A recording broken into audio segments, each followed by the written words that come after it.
So here we are, baseball fans. This is not the this is not the games that we're going to be doing later on. But I thought we'd just get a baseball game in because I am led to understand that, like in 4 minutes, all the debauchery starts for the championship of that other game. So the pre-game stupor leading to the stupor game. We'll call it the stupor game. So this is a file that I found that was put up by Richard Dombrov many years ago. This is before he came out with his own baseball game. He was a big player, if you'll pardon the pun, in the Action PC community. This is an all-time greats franchise league. I know that some people really like these, some don't. I think they're fun. So we're just going to do an exhibition game today. And why not? Why not? So we're going to do, I think we're going to do Phillies and Cardinals.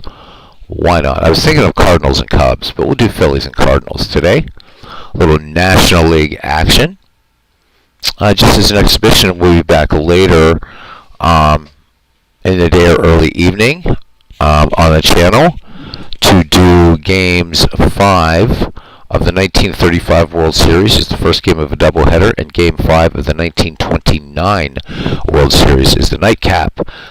These were chosen by the community. These World Series were selected, Cousin Ken Castro had selected these, and there were 2 others that were selected as well. The community voted on the 4 available, and so those 2 will be tonight on Out of the Park Baseball 23, because as we know, after the stupidity of tonight, and the stuporousness, this week, pitchers and catchers report. Alright, so, and as weird as the baseball season is going to be, it is still baseball. So hopefully we'll get in a little bit of baseball chat tonight on the coming seasons. Hey, there's Robbie Wilper. He says, and so it begins. Indeed, this is going to be just one game, and then we'll be back later for the main stuff. But for the 1 or 2 of you that don't really care about watching, 4 or 5 hours of festivities or whatever, the only thing I would watch today, I might watch a little bit, is the Puppy Bowl, and that's a good thing because all of the animals there are up for adoption. And I know that's being shown on, somebody tells me, 3 different channels, which is really cool. I love it. The Puppy Bowl has become a huge thing. So watch it, and if you feel so inclined to, and I can tell you this as an former animal rehabilitation worker, donate to your local animal shelters. Do not donate to the National Humane Society or the ASPCA. This is not anything slanderous. Very little money. I know CBS did an investigative report on the ASPCA. But what's important to note is none of the money that you donate to the ASPC or the National Humane Society actually goes to local shelters. So if you're watching the Puppy Bowl today and you want to try to adopt one of the dogs, or the cats are now part of it this year, I guess, or as of last year, as cheerleaders or some such. I don't know a cat in the world that would want to cheer for dogs, but there you go. Our Red Sox fan saying hello. So I'm not sure, Rob. You'll have to check one time the Puppy Bowl is on. But definitely, and if you don't feel like that, at least for this time of year, and it should be any time of year, just even a $10 little PayPal donation to your local SPCA or the Humane Society, or make sure it's an accredited shelter. Donate. There's a lot of animals out there looking for great homes, and I love the fact that the Puppy Bowl is a big thing, and more and more people I talk to, even fans of the other sport, are actually always looking forward more to the Puppy Bowl.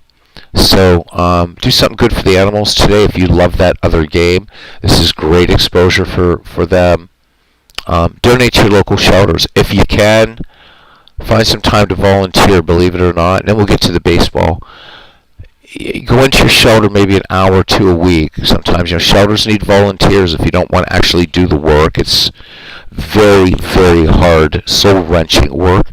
But go in, walk some dogs, maybe sit in the cat areas and pet cats, socialize them. Believe it or not, you can save so many lives that way. So, but, please do check it out. So, here we go. So we're going to do a little bit of Phillies and Cardinals. I thought about some of the classic rivalries, the obvious ones: Red Sox, Yankees, Cubs, Cardinals, what have you. But I thought Phillies and Cardinals would be a fun game. So hope you guys enjoy it. Yes, our Red Sox fan hitting it out of the park. It's a Ted Williams grand slam. As he says, local is much better. You're correct. I know they put those commercials on there, especially the ASPCA, to make you believe that all those dollars go to shelters and to local efforts to save animals. That is not true. It goes to administrative costs. None of that money reaches your shelter. I know of which I speak.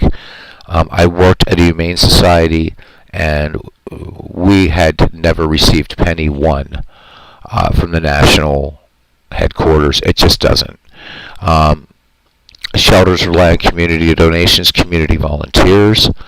Veterinarians who work at animal shelters do not make the same money that veterinarians worked in private practices. These are very, very good people. They're doing it for the right reasons, to try to save lives. We can't say that, Robbie, because that would be slander and libel. However, it was 2 years ago, I believe, that CBS News had launched an investigative report into where donations to the national ASPCA goes, and they found that very little, if any of it, actually goes to local shelters, which is a shame. And that holds the same for the Humane Society. People have the mistaken impression that if you see an animal show that says Humane Society, that it is somehow connected with a national organization. That is not true. I know in the Commonwealth of Pennsylvania, when you have an animal shelter, you do have to be certified by the Pennsylvania Department of Agriculture. I'm not sure how that works in other states and commonwealths.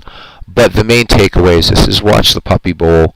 Maybe donate. They do take donations. They do wonderful things. I also applaud big corporations such as Chewy, who do just wonderful things in conjunction with these outreach for those who have no voices. We are their voices. So this is not political. It's about saving lives. All right. So our Red Sox fan, who you're rooting for? I know that you don't have a direct horse in this game, tonight's game, as your Patriots are not in it. So who's your horse in tonight's game on that other sport? Guys, if you haven't, please hover over our Red Sox fan's name. The 3 dots, you can go to his channel. And if you're one of the 3 people in the sports gaming community that hasn't subscribe to our Red Sox fan, please do so. It's an excellent channel. Al is he does all kinds of sports. He loves baseball. He does baseball very well. He does tennis. He does the game that I don't mention. All these things. But also, what's fun is the longer I'm in this sports gaming community, and to me, who are the best announcers? If you want to hear boxing, there is nobody, and I mean nobody, that does boxing like our Red Sox fan. And I'm not shorting what he does on baseball, because his passion for baseball is huge, and the other games, and he does them well. Al's one of the people in this community, along with Christopher Slovic, Dave Little, RJL Network, who just do an absolute superb game. And I have nothing to gain by saying this about Al. It's just the truth. But so the other sport that I do like is boxing. I don't have a passion for it the way I do for baseball, but I do like boxing. And when I can catch Al, especially doing a boxing stream, it's like you're there at ringside. So do check it out. And also, again, he does the other sports well. Also, Robbie Wartburg. Yeah, right, Aaron, you heard him calling one. Al does boxing like nobody else. He really, really does. And that's no slam in the other communities. In my opinion, I think for baseball, and while Al is very good, I think if you want a complete feeling like you're at a ballpark immersion experience, this guy has a natural voice for it, is Christopher Slovic. For basketball, it's David Little. Brilliant. RGL Network, in my estimation, has the most entertaining way of calling a game. And he uses inside pitch. He's right now doing the 1988 season replay. And it's awesome. And my Bucks, well, as of the other night, were in second place. So hopefully we're going to try to catch those Cardinals. But check out all these great content creators. We have a hell of a community here. And you can't go wrong with any of these guys. All right. That said, let's go to the ballpark. And thank you, Robbie, about my message about the animals. Hey, there is Steve Tate, another channel that you must please subscribe to. This guy's baseball knowledge is scary good. Steve is creating an amazing project for us that we'll be talking more, as I always have been, and we'll continue to talk about in the weeks ahead. We will have a Negro League All-Star Game coming up sometime this month for Black History Month. Steve is doing something incredible with the Negro Leagues that we'll be talking about. That's going to grow into something much larger. So he's working on it now. So look for that. The East-West game was the highlight of Negro Leagues baseball. It wasn't the World Series, actually, their World Series. It was the All-Star game. It was played every year at Comiskey Park. And we're going to do our best to create that. I think it's going to be a lot of fun. I'll probably do, if you guys remember, you know your baseball history, in the 1950s and 60s, there was a time where they held 2 All-Star games a year. I'd like to do that. One on my channel, one on Steve's channel. He's done so much work. He has almost 200, that's right, 200 players done. So after the All-Star game later in the year, there's going to be a draft league of 10 Negro League. We have a pool of players, and hopefully we can find 10 managers outside of myself to just draft a team. And then the ultimate goal after we do that, I think it's going to be probably a tournament format, is Steve is going to be integrating Negro League players using Major League equivalencies supplied to him by our great friend Big Clue. And we will be able to see in Action PC something that we've never seen in any other baseball sim anywhere. And that is seeing these great Negro League players on a level playing field. With their counterparts from the era that was not integrated. What Steve is doing is nothing short of fantastic. Each and every single player is carded by hand using a ton of resources. Check out Steve's channel. He goes into great length about how the leagues, how the carding process is working, how he's setting up everything. Looking forward to a lot of things, and what started as just a little seed of an idea by MV, our friend from Wales, who rediscovered baseball thanks to the YouTube sports gaming community.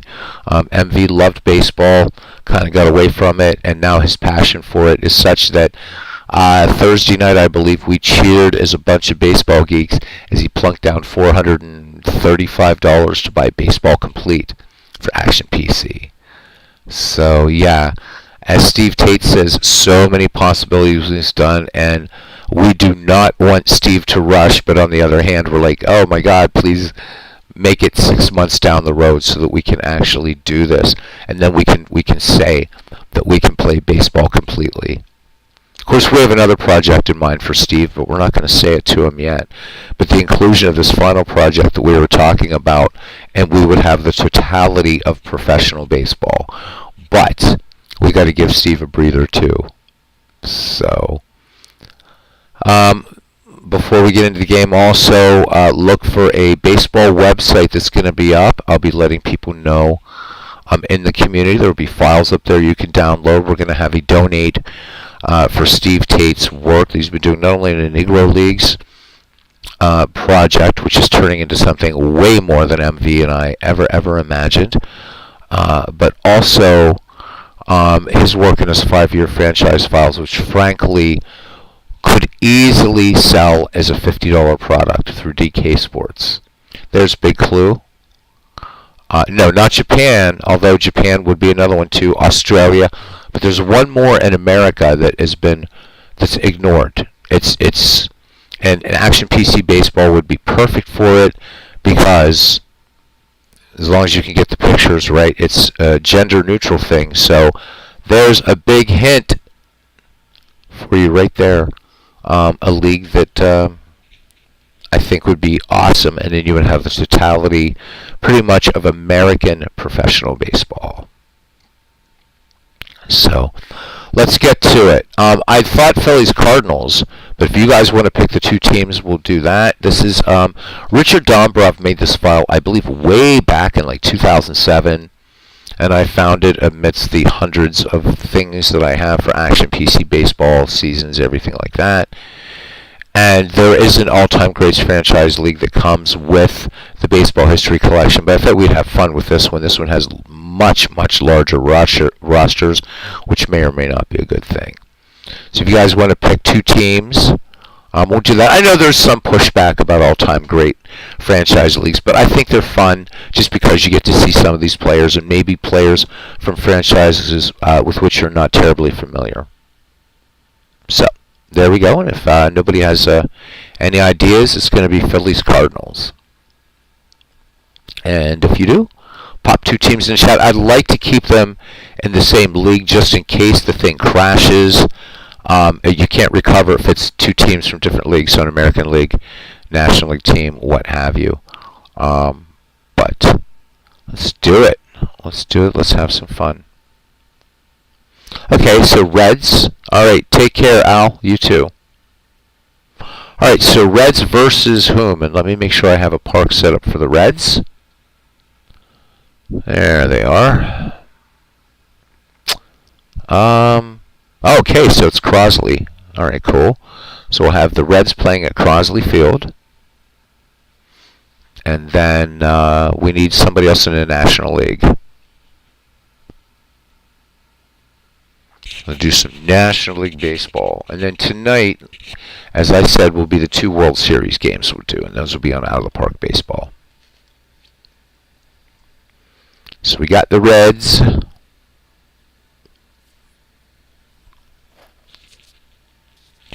Todd B says, as long as Gene Davis photo's not other league, you might be speaking about us shown doing that split you're in. Yep, Todd, you nailed it. Would like to. It'd be awesome to get an All-American Girls Professional Baseball League set for Action PC Baseball, and then you pretty much got the totality of, because they were a major league. They were a major league, so we would have the totality of American Major League Baseball down the line with the inclusion of the All-American Girls Professional Baseball League. But we'll hit Steve up with that in 2024.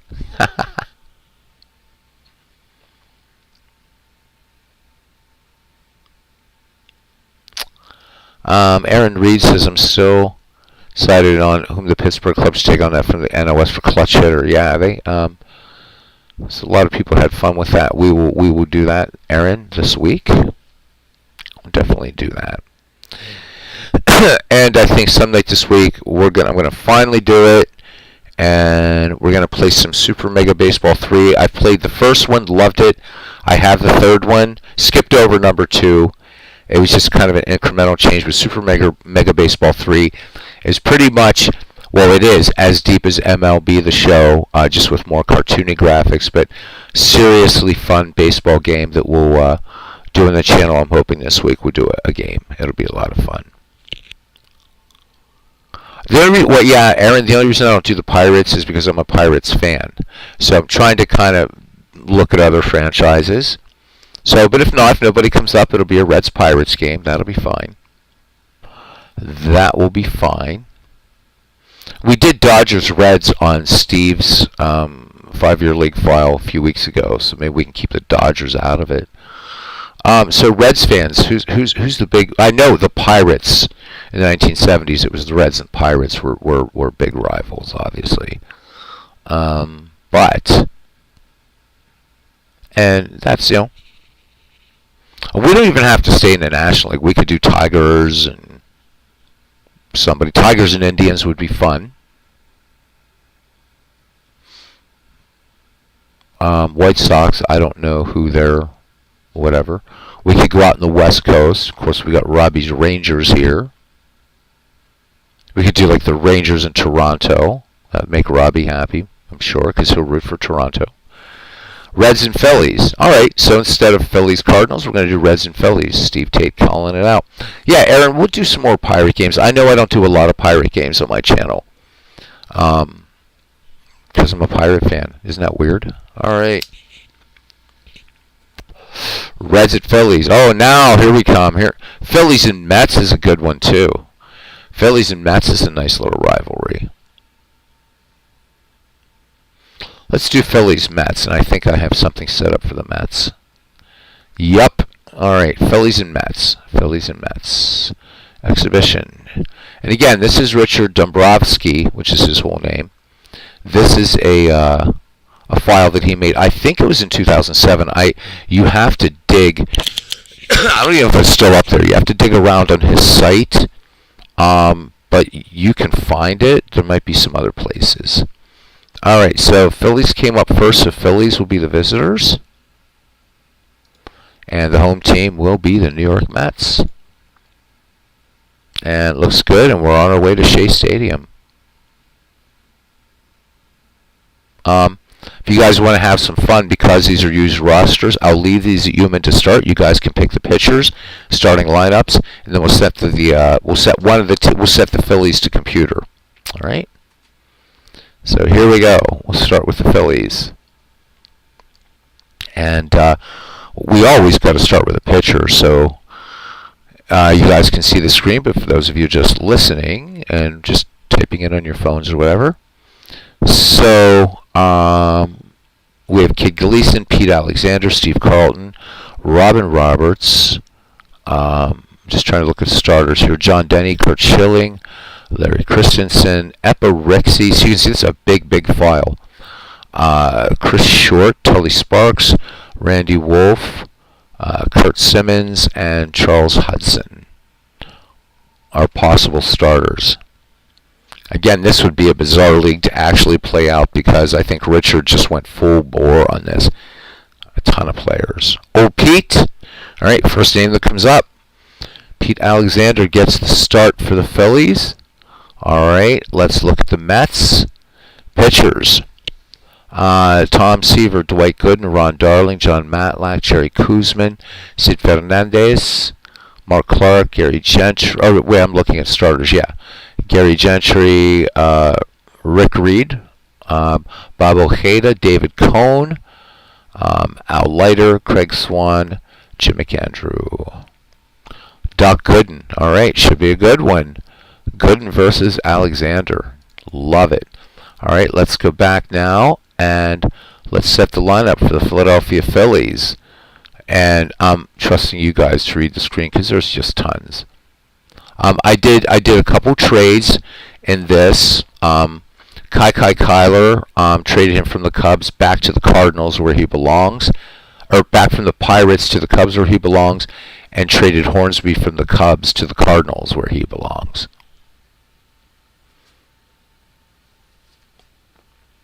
And Todd says, what, no Randy Lurch? All right, so we have Alexander and we have Doc Gooden. Should be a fun one.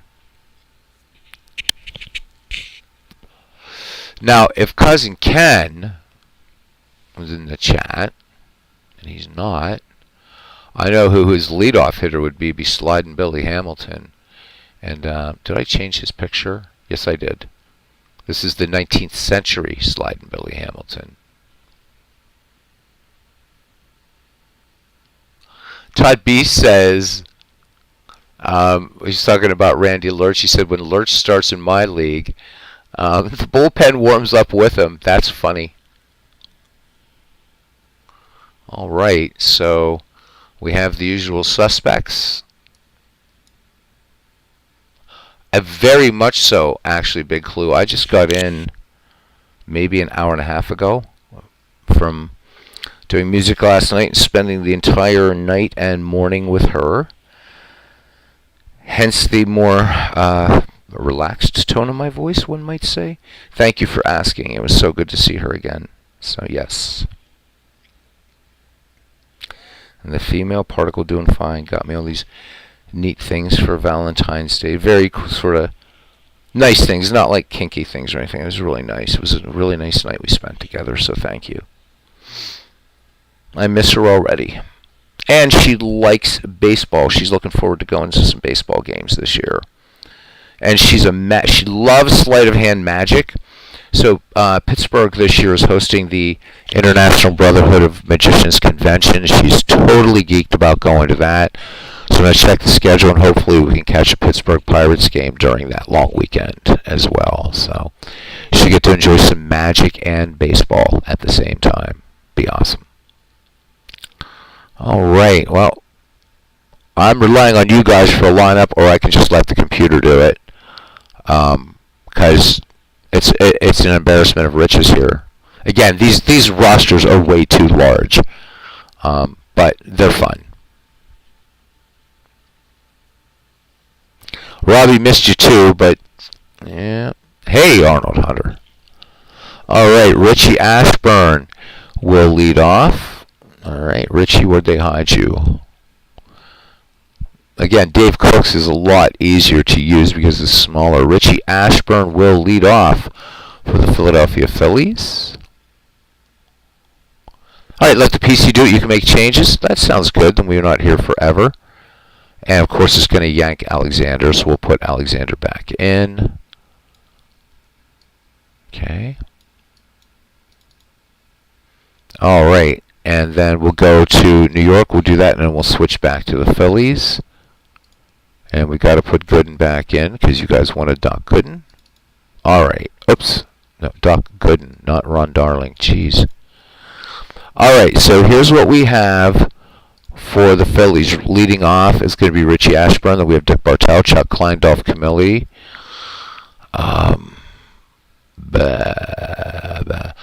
Pat Burrell, Spud Davis. Some of these players I haven't seen in a long time. Don Demeter, Granny Hamner. I think we can do better.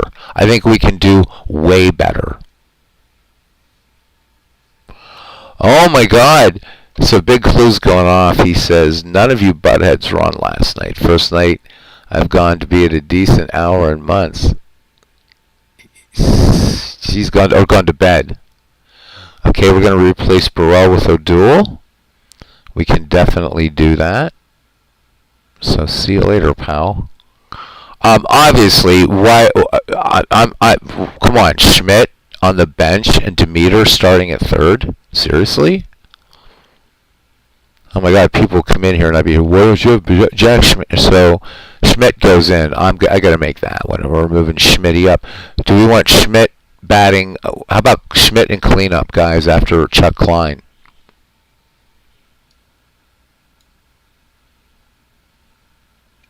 This Phillies team is loaded. There's Dick Allen is sitting on the bench. But Dick Allen is sitting on the bench because we got Mike Schmidt. Lower average, bet that home run power. Oof. Luzinski will be on the bench with hot dogs and beer. Alright, so we have Ashburn, Bertel, Klein, Schmidt, O'Doul, Davis, Camilli, Hamner, and Alexander for our starting lineup for the Phillies. Dick Allen in for Camilli. Alright, see, Camilli's at first base. Let's make sure Allen is rated at first. And unfortunately, Dick Allen and Richard Dombroff's file is not rated at first base. Camilli is the first baseman in here, so Allen would be playing out of position. Rollins in for Hamner. Alright, we can do that. Where are you? Where are you, Mr. Rollins? Did he make the roster? I'm hoping he did. I mean, I can bring him in. That's easy enough to do. I guess I'm going to have to.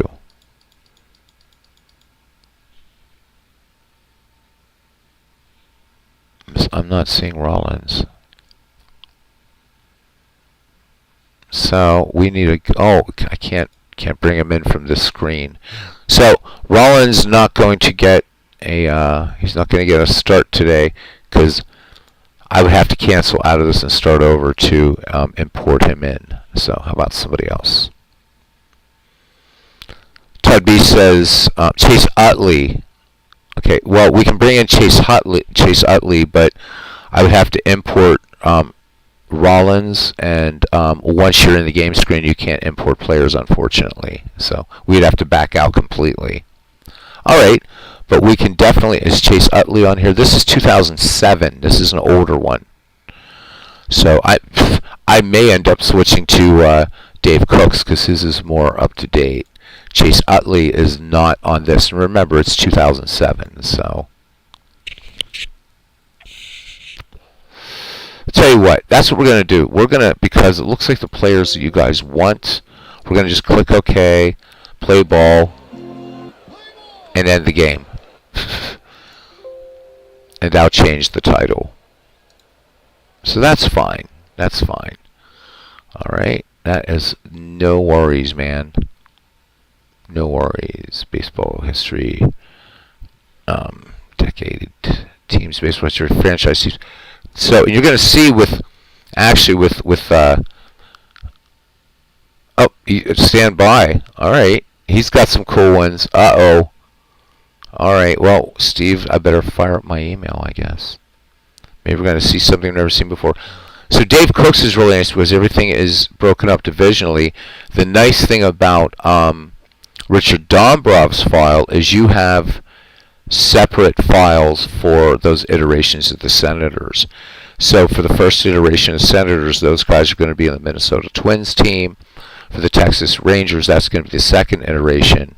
But he also sprinkled some other players in there. This one, let's look at Philadelphia and make sure that Chase is in there and Rollins is in there. Should be, I hope. Well, damn, even Dave Cook didn't put in Chase Utley. How about that? All right, well, I guess we're going to wait. I guess Steve Tate's going to save the day here.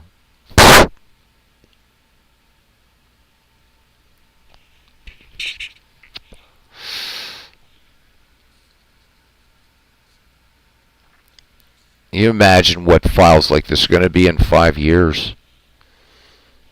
We could have just cut to the damn chase and used Steve's, but I just had one of these up and I thought, why not, just as a warm-up to get away from the insanity of these, in that other game, these analysts talking about these team ad nauseum, ad infinitum.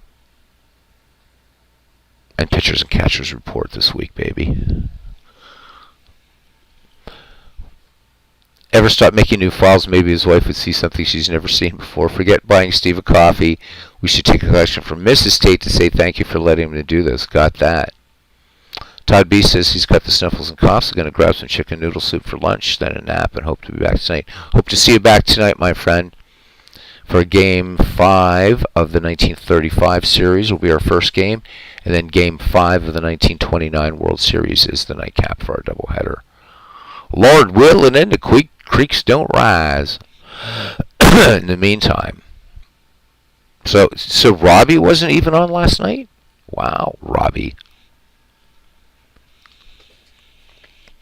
Big clue, getting to bed at a decent hour. There's something seriously, we have to correct that. That's not cool.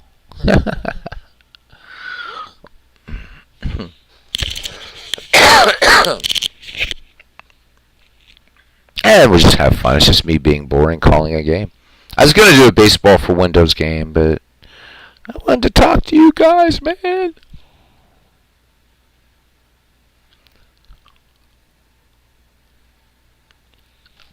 Robbie, you really, really shouldn't worry about streaming over other people. You know what? Because people can catch your thing on the flip side. Essentially, the KOD files of several Collaborated back in the early days. Zepp Hockey Dad, based on a player's 5 years for that franchise during the pre-World War II and post. Okay. Go to my email. Hang on, guys. We're going to get seasons here. And I had this up earlier, and then so I have like 3 email addresses. This one I used pretty much for, baseball and stuff. Baseball, actually. How do I spell my last name? It's not so hard to spell McGregor, but there you go. McGregor. And I'm saying that like a Scotsman. I realize that. I'm tired, so. All right. Let's see what we have. Yeah. No, we're not going to stay signed in. Steve Tate once again. Oh, man. Okay. This is going to be fun. You guys will like this. All right, we're doing this. Thank you, Steve. Damn. Let's download these bad boys. I know nobody can see what the hell I'm doing right now, but it's just my email. It's not really exciting.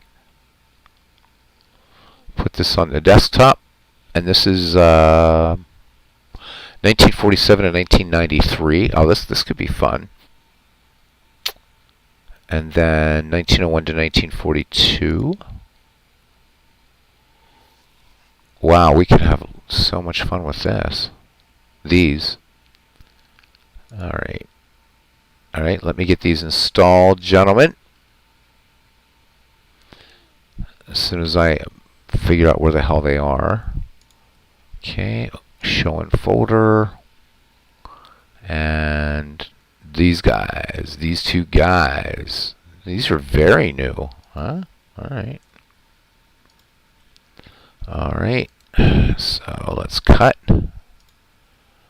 And let's find my C drive.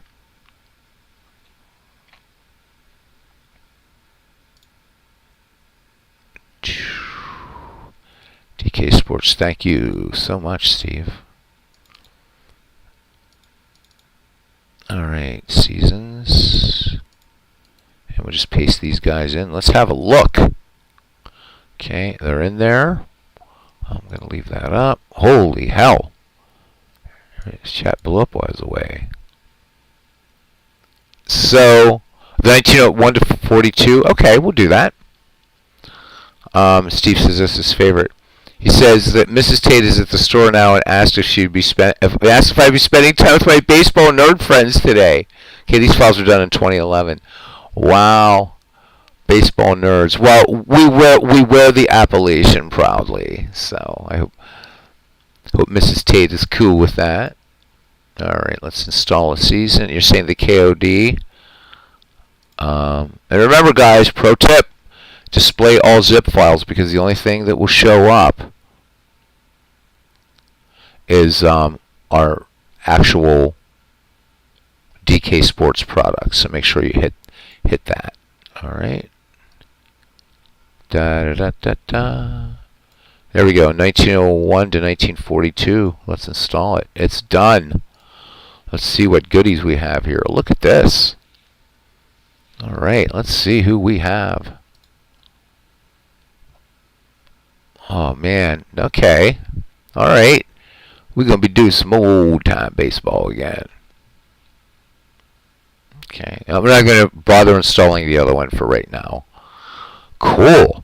Let's look around for a minute. Geez, I'm going to have to change this. Okay, I'm going to change this now. Using Steve Tate's KOD League file 1901 to 1942 it is, right? All right. There. 30-man rosters too, so it isn't overwhelming. Yeah, the one from Richard. Wow. I mean, it's fun, but geez. Okay, this is very, very nicely trimmed down too. God, look at the Giants, man. McGinnity, Mathewson, Tesoro, Fitzsimmons, Hubble. Whew. And because no relievers, you could start any of these guys. Awesome. Let's look at another couple teams. Head-to-head back in the day. He has a new part-time gig besides what he's doing with the Substack, or is that the same thing? Let's look at the Cardinals. You guys didn't put Hornsby on the Cubs, did you? If you did, that's fine. I just have to make sure that I don't play Cubs Cardinals. Oh, God bless you, you didn't. Good. All right. He says he's picked up a few hours working at the circus.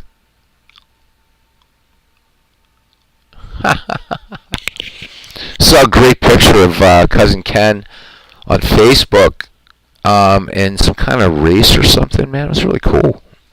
Really, really cool. God, why do I keep getting serious lag here? There we go. No doppelgangers as well, he thinks. All right, we said Phillies and Reds, right? So that's what we're going to do. I don't know if I have everything set up here for Parks. Oh, yeah, okay, so we'll play them in the Baker Bowl. Why not? This ought to be fun. All right, cool. Thank you so much, Steve. Exhibition time. All right, so we're going to do Reds at Phillies. Cincinnati and Philadelphia, and both look nice and readable. At Baker Bowl, play, and both human teams. All right. So we need a starter for these. Well, we're going to do computer lineup for both. Oh, okay, it's not going to let me do it for that. So we have to select our lineups. Steve probably has saved lineups in here. So let's see. Who do you guys want to pitch for the Reds? So he's working with the animals, feeding the lions, grooming the horses, etc. It's probably a smaller circus. Ringling Brothers and Barnum and Bailey is coming back, but without animals. Thank God. So they're going to be doing like the European circuses are doing. They're going to be doing holographs. And believe me, guys, I used to work for circuses, and it's an awesome thing that they're not. The cruelty is unimaginable. Unimaginable. So, anyhow. Noodles Han. Oh, okay, so next week he circumcises the elephants. Oh, my God. Yeah, I know. Steve, I hear you, man. Files. I mean, you have way more files than I. If I looked at my DK Sports, there's probably about 300 things in there, and I know you got me whooped, or 200 things. All right, Noodles Han is going to start. I like it. So we got a lefty. And let's go to our opponent. And you guys going to say Alexander, I guess? He's going to circumcise the elephants. The paint great, but the tips are big. Oh! Big clue setting us up here. Big clue setting us up. That's really painful, dude. That is really painful. Boy, looking at this this Phillies, these Philly starters pre-World War II. Hey, there's Phil Collins before he joined Genesis. So, I mean, Alexander's the obvious choice here, but unless we don't want to go, we could go with somebody a little bit less overpowering, I suppose. I don't know. Oh, screw it. Let's just go with Alexander. We're never going to get done. So, Alexander versus Han. We'll go back to the opponents, and we got load right versus right. Oh, it doesn't do the complete one. Ah, there we go. All right, so and it replaced. I wish it was. I know there's a way you can lock in the pitcher, but I forget how to do it. These are based on a best 5 years average. Gotcha. All right, so Roush, Groh, McCormick, Goodman, Fry, Besser, Wingo, and Corcoran will be the lineup for Cincinnati. Some of the big names still sitting, or bigger names. Steinfeld, Steinfeld's probably also going to be on Oh, no. Would he? Doesn't matter. It's all good. Ernie Lombardi still sitting on the bench. We got some good Jake Daubert. All right, this is a good lineup. Let's look at the opponent. Let's see what the computer says. So Thomas, McGee, Hurst, Kravitz, Davis, Whitney, Nabe, and Bancroft. Chuck Klein not in the lineup. I think Chuck Klein. I'm going to put Chuck Klein in because he doesn't get a lot of love on my channel. So I'm going to put Chuck Klein in and take Gabby Kravitz out. And Hurst, what's his card look like? Yeah, I know. What do we got here for Hurst? I mean, he's got some pop, but yeah, he could bat third, I suppose. All right, let's just do it. It's just an exhibition game. Thanks for coming in, guys. And I know some folks will be. Let's put the photos back up because they look cool. All right, and we'll play a little baseball. Thank you. And I know some of you are watching the festivities for the other game at the same time, so appreciate you taking some time.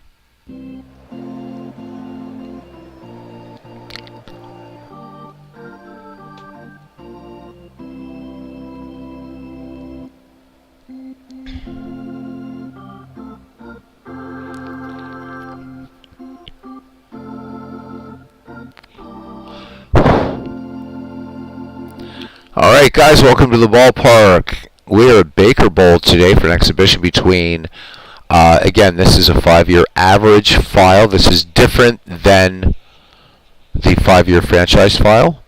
This is kind of a franchise grades, but based upon their 5 years, averaged. And so we're going to see Cincinnati Reds and the Philadelphia Phillies. It's going to be Noodles Hahn versus Grover Cleveland, Pete Alexander. At game time, I've set this just to, I just let it default to wherever it goes. So we're playing some early season baseball. It's 57 degrees. It's 1st April. Wind left to right, 3 miles per hour, 57 degrees. So a crisp day here in the city of brotherly love in tiny Baker Bowl. All right, leading off Hall of Famer Ed Roush, 337, 4 home runs, 72 runs batted in. Settle in or roll up a game, or I don't know, watch some cheerleaders in another game and enjoy. Oh, forgot to do one more thing. Phillies are the home team. Let's do this. All right, the great Groveland Cleveland Alexander. Would have loved to have done the 1926 World Series just to see if he came on a relief in this series and shut down the Yanks. Alexander,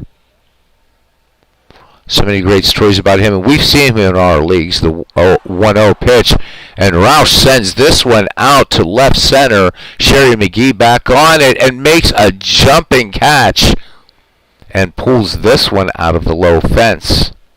1 down, but we've seen Alexander in the Ned McGreevy League. We've seen him in other things, in other leagues that we're doing, and Alexander is just absolutely amazing. All right, here is another Hall of Famer, Heine Groth, third baseman. He's hitting .311, a home run, 50 runs batted in, and these again these aren't based on statistics by Dave Cook, but rather by Steve Tate and Zepp and Hockey Dad. So those guys have some good files. Check those out as well. All right. Alexander working with 1 down. Here's the 1-2 delivery, and big swing and a miss. And that is out to number 2 and the first strikeout for Alexander. Frank McCormick now batting in the number 3rd slot. McCormick at .303, 14 home runs, 109 runs batted in. Alexander fires it in. Here's the 2-0 delivery. And this little curveball sent up the first baseline. Alexander over to cover.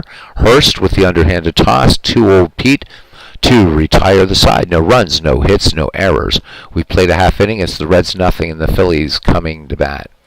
Leading off will be Roy Thomas. We've seen Roy Thomas in our Ned McGreevy League, and this is the wrong Roy Thomas picture, so ignore this Roy Thomas picture. Again, because you can't change pictures when in game, same as an out of the park. Alright, but Roy Thomas hitting a 306, a home run, 28 runs batted in. Noodles Hahn, a 2.31 earned run average, 18 wins, 13 losses. He has struck out walked 44, struck out 125.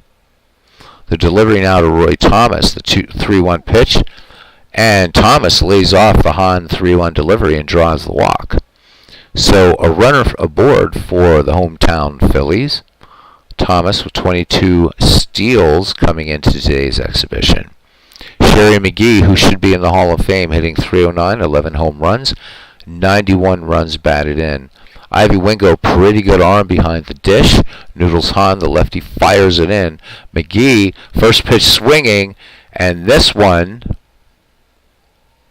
we've got some weird, we're going to look, it looks like this was bunted high, and we have Action PC not liking this one at all. We're going to let it see if it recovers. And it looks like we may have a crash. Looks like we may have a crash. Can you believe it?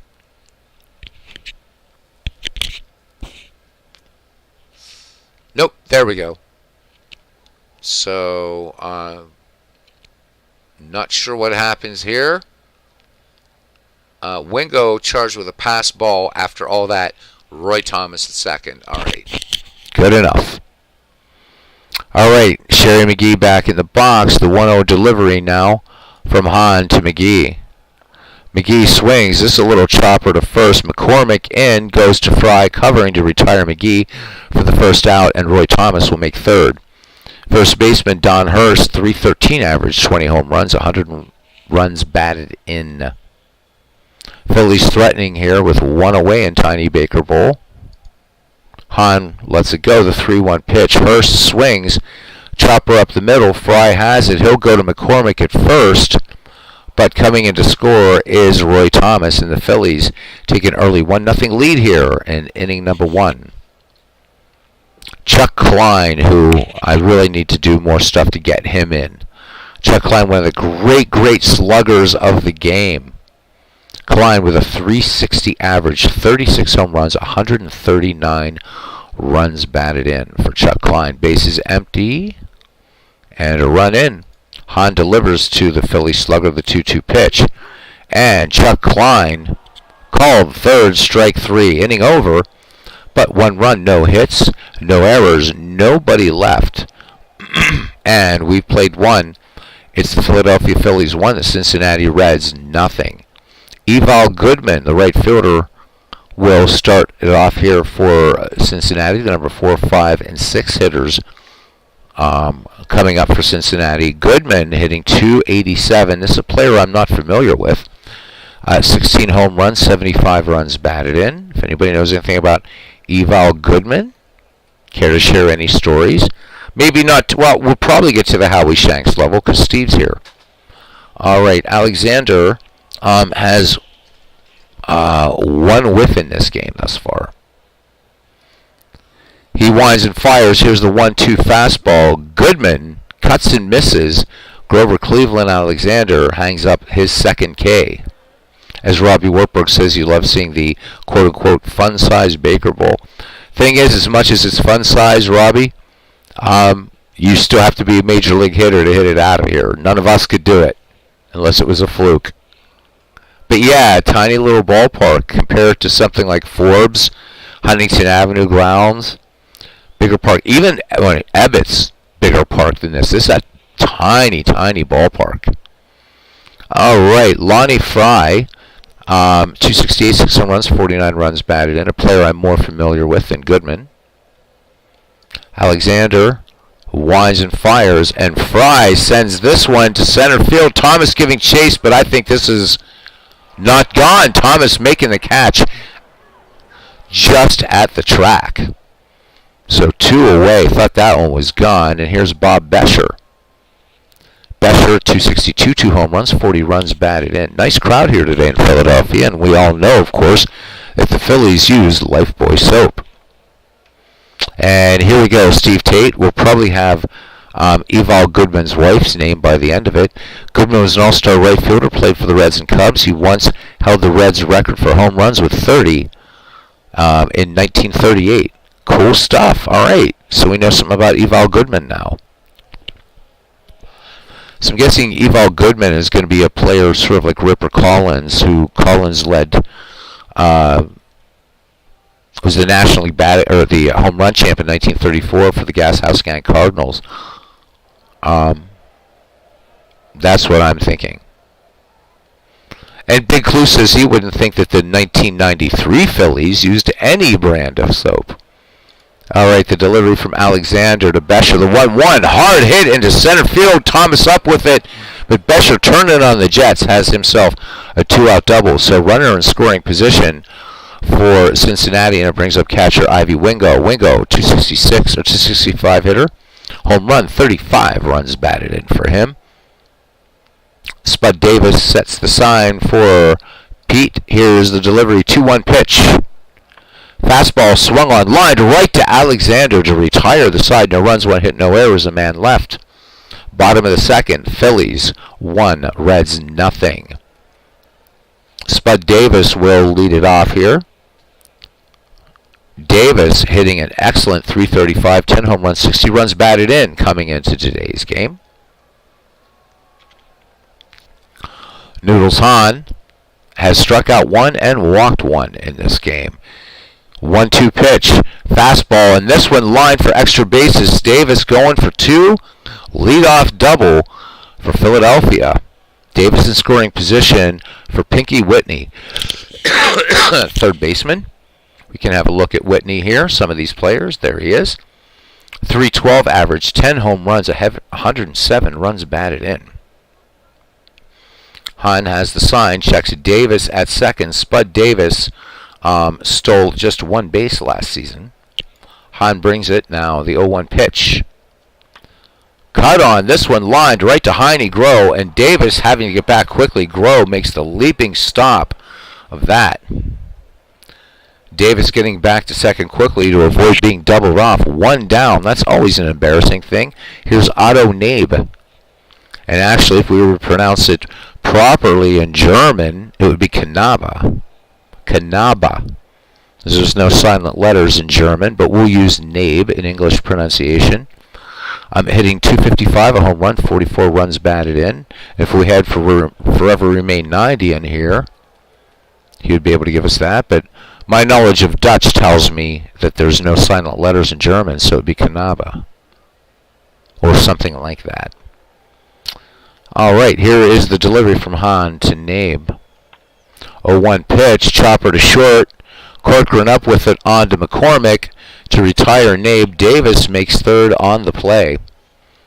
Phillies looking for more here.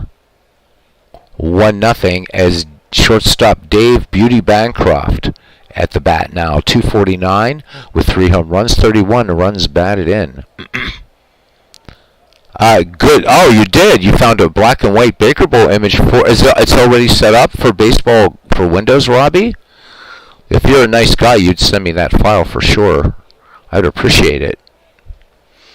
I wish, because there's some ballparks on Digital Skybox, but not very many. Big Clue says Eval Goodman was a solid hitter. I feel badly. I don't know about this guy. Led the league in triples twice, but was stuck in Card's minor league system during the Gas House era. Reds brought a bottomer traded for him, but his best years came before 1940.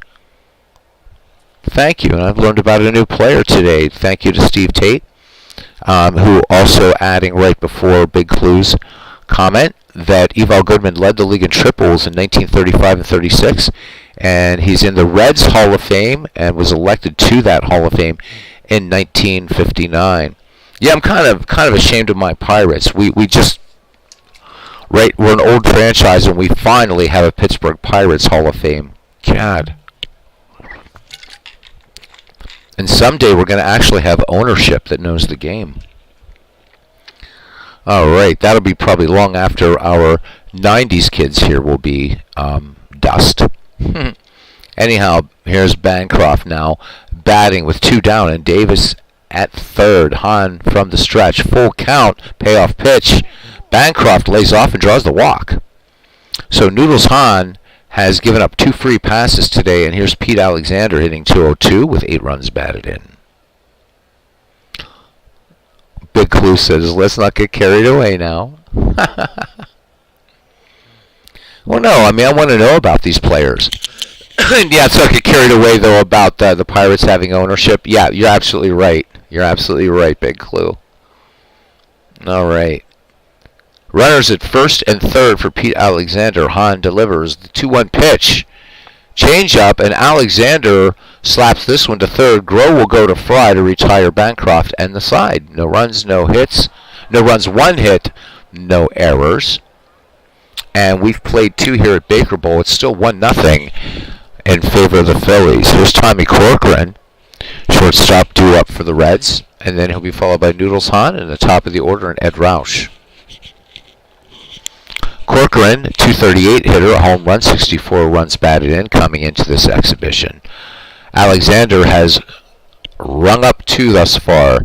Here's the 2-1 pitch. Corcoran swings. Long fly ball to left, but this will stay in the park as McGee makes the catch in left. 1 up, 1 down for Noodles Hahn. 172, 6 runs batted in for Noodles.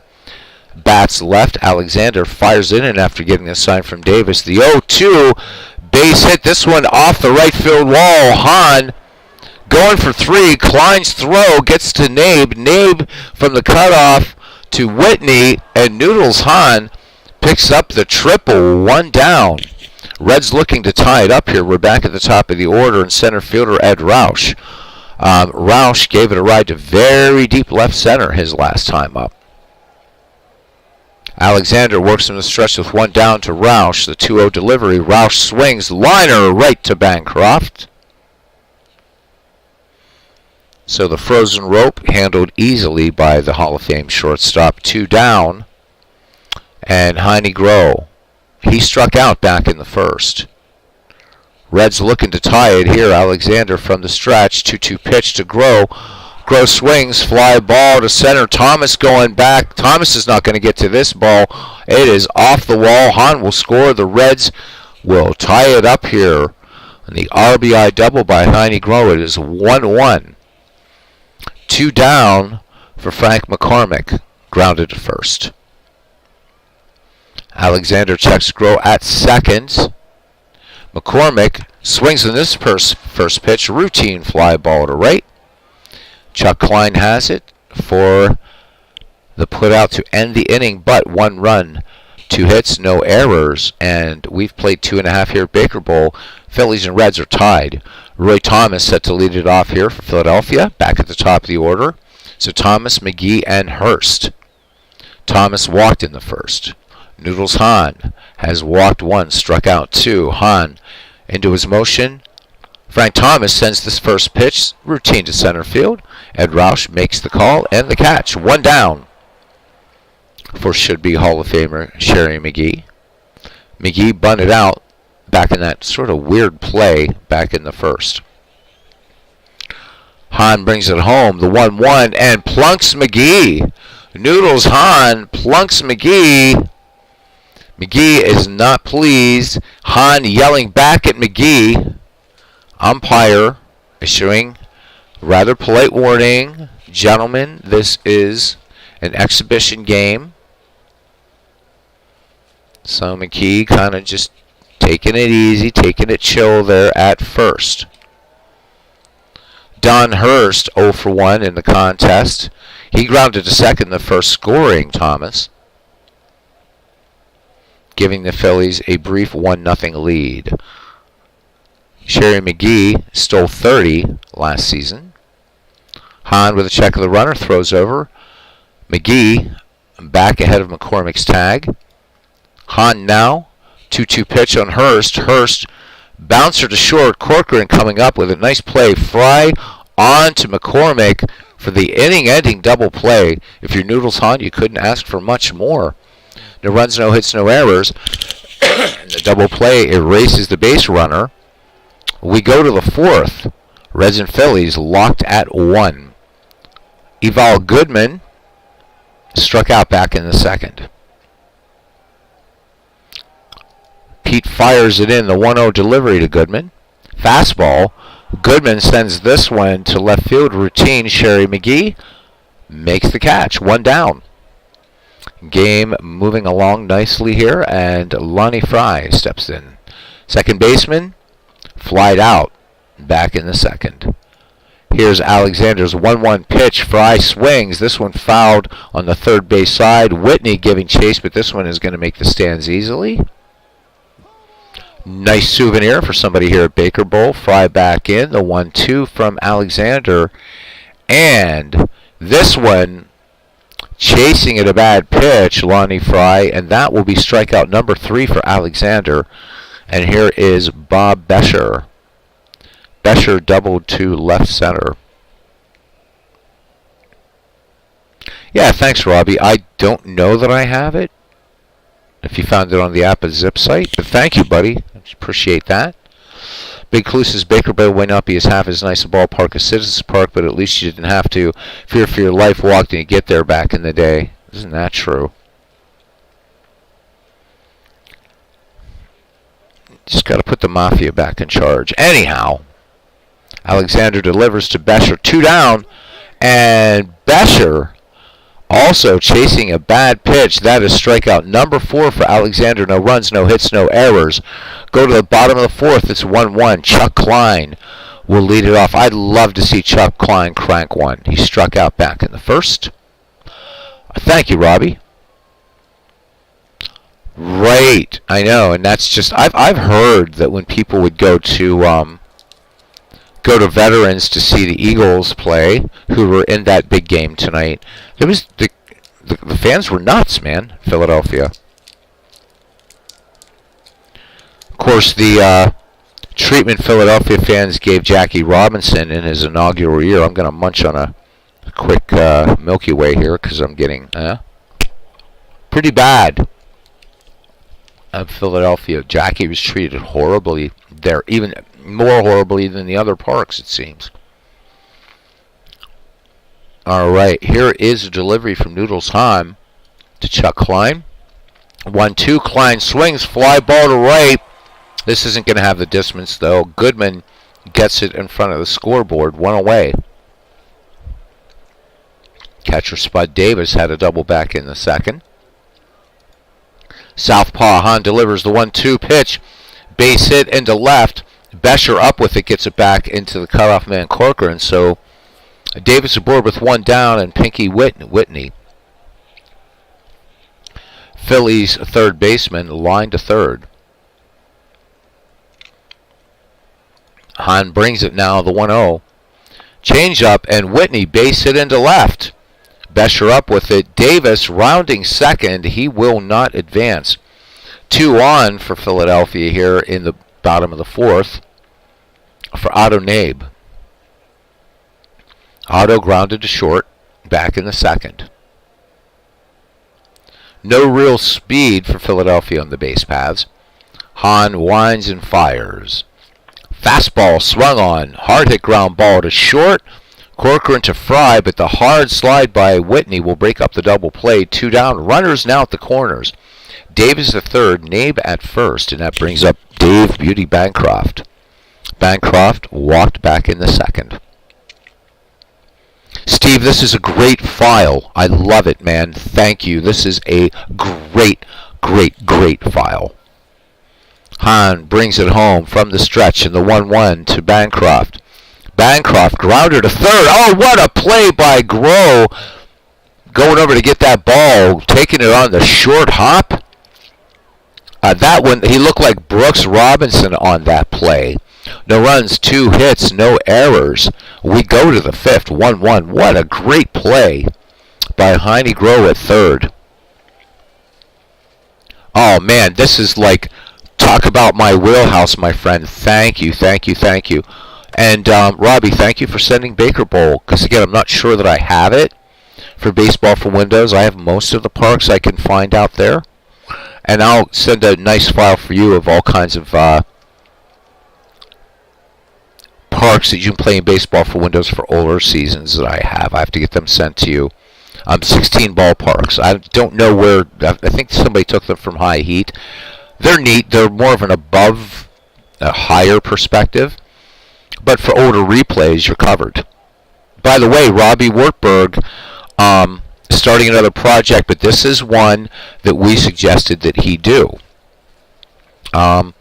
He's doing one of the coolest seasons in baseball, the 1920 American League. Awesome race between the Chicago White Sox and the Cleveland Indians. So Robbie mixing that up, or will be mixing that up, I should say, with 1914 Federal League. Munching on one more little tiny candy bar. I'm like starving.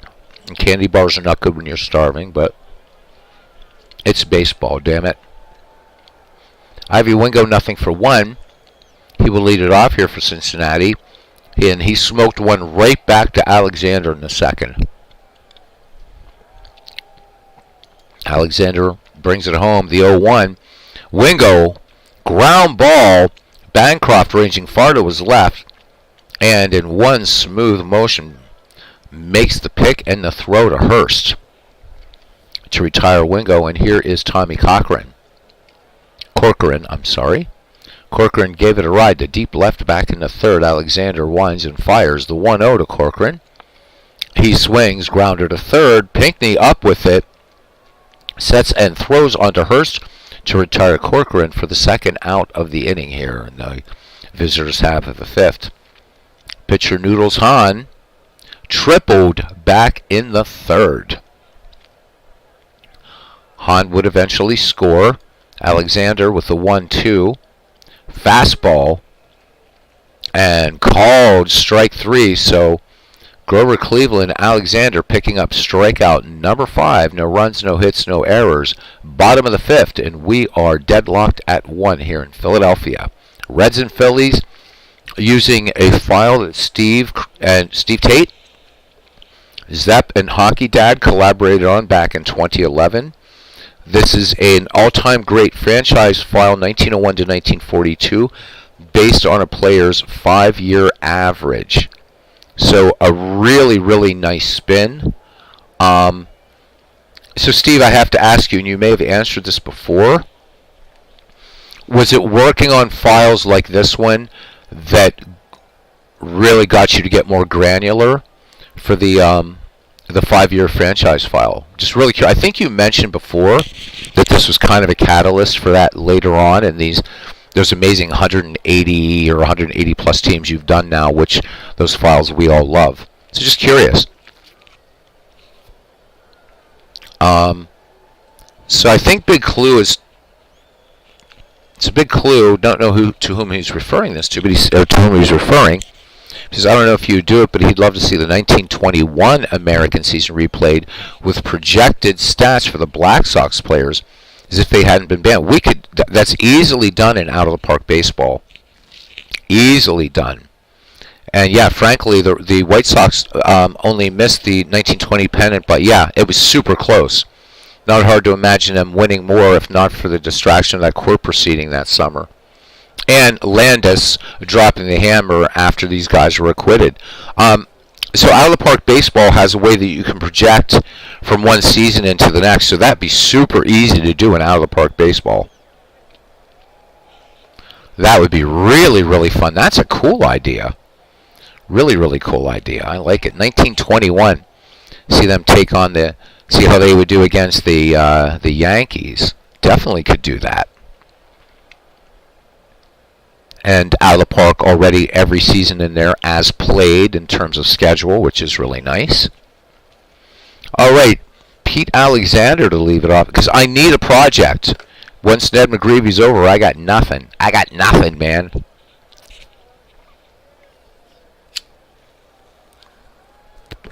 All right, Alexander grounded to third. Line of Noodles Hahn thus far, 1 strikeout and 2 walks in the contest. Southpaw delivers the 0-2 to Alexander. Alexander, chopper to short. This one deep to short. Corcoran cannot hold on to the ball. E6, and Alexander is aboard. So here comes Philadelphia. potential go-ahead run at first in Pete Alexander. RGL Network stopping in. He says, happy that other game Sunday with the Beatles. Let's twist and shout. That counts. Robert, good to see you. And it's good to see you, my friend. Steve says this was the start of inspiring other projects he eventually did, no doubt. This was the first big community homebrew where several contributed and collaborated on the rating, stats, splits, etc. This file was also used in a King of Diamonds league, so hence the KOD. Big Clue says, alternatively, you could take the 1920 Negro leagues and mix that with the 1920 Major League teams as if the leagues had integrated, no Landis. Another brilliant idea. Keep them coming. Robert's in here. Please, guys, subscribe to that channel. Follow his 1988 season replay, and I hope my Pittsburgh Pirates are still in. I'd rather them be in first, but hoping they're keeping some pace with the St. Louis Cardinals.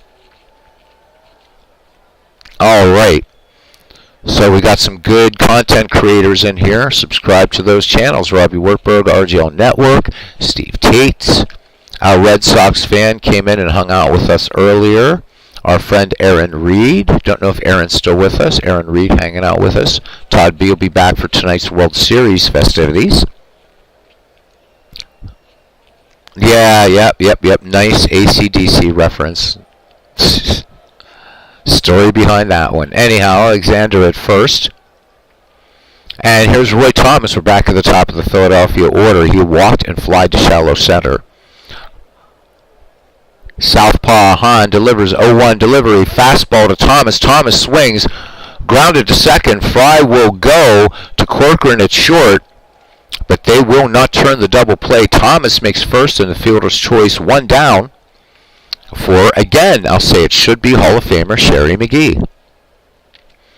McGee was hit by Hahn back in the third. Not sure what that was about. Thomas. The wrong picture of Roy Thomas. 22 steals coming into the game. Exhibition here in Philadelphia. Hahn throws over. Thomas back. Just back. Hahn brings it home. Count even on McGee. He swings. Fly ball to right field. Goodman going toward the line will make the catch. Thomas gets back to first. Throw comes into Lonnie Fry. 2 away for first baseman Don Hurst. Hurst grounded to second, scoring Thomas in the first, and then grounded into a double play in the third. Thomas into his lead. And Cincinnati, Noodles Hahn wanting to keep Thomas honest. Wingo sets the target now for Hahn. The 0-2 pitch. Hurst swings. This one a rope right to Lonnie Fry at second. Side retired. 5 in the books here at Baker Bowl in Philadelphia, Pennsylvania. We are knotted at 1. RGO Network saying big clue for those about to rock fire. There we go. We're bringing up all kinds of AC/DC stuff here. Big clue talking about Sherry McGee. Could not agree more. Best dead ball player era not already in. Sherry McGee. Best lively ball player, Wes Farrell. Why McGee is not in the Hall of Fame is an absolute mystery to me. Why he's not in there. Ed Roush now, nothing for 2. Back at the top of the order for the Redlegs. He is flied out, line to short. Roush gets on. He can cause some damage. Roush has some speed. Excellent bunter. Old Pete has fanned 5. Here's the wind and the pitch. Roush swings. Fly ball to right. Going back on it is Chuck Klein. And he will make the catch in front of the Lifebuoy sign. 1 down. For Heine Groh, who was 1 for 2. RBI double back in the third, scoring Noodles Hahn. Noodles Hahn had that triple, and the Reds did not waste it. Alexander brings it home. The 0-2, and comebacker to the mound. Alexander coming off the bump on to Hurst to retire Groh. 2 away. Frank McCormick now. McCormick has grounded a first fly to right. For those of you curious, again, this is a file Steve Tate made. These are players, their best 5-year average on a franchise. This one between 1901 and 1942, and the second one I think is 1946 or 47 to 1993, which I haven't installed. Steve just sent me these during the broadcast.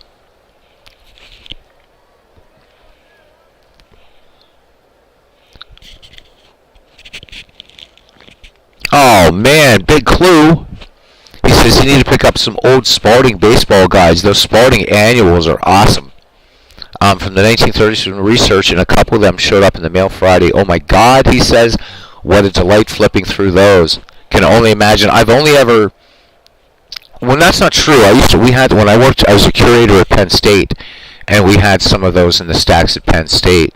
But the really early ones I've only ever seen digitally. I would love to snag some of those, working on rebuilding my baseball library.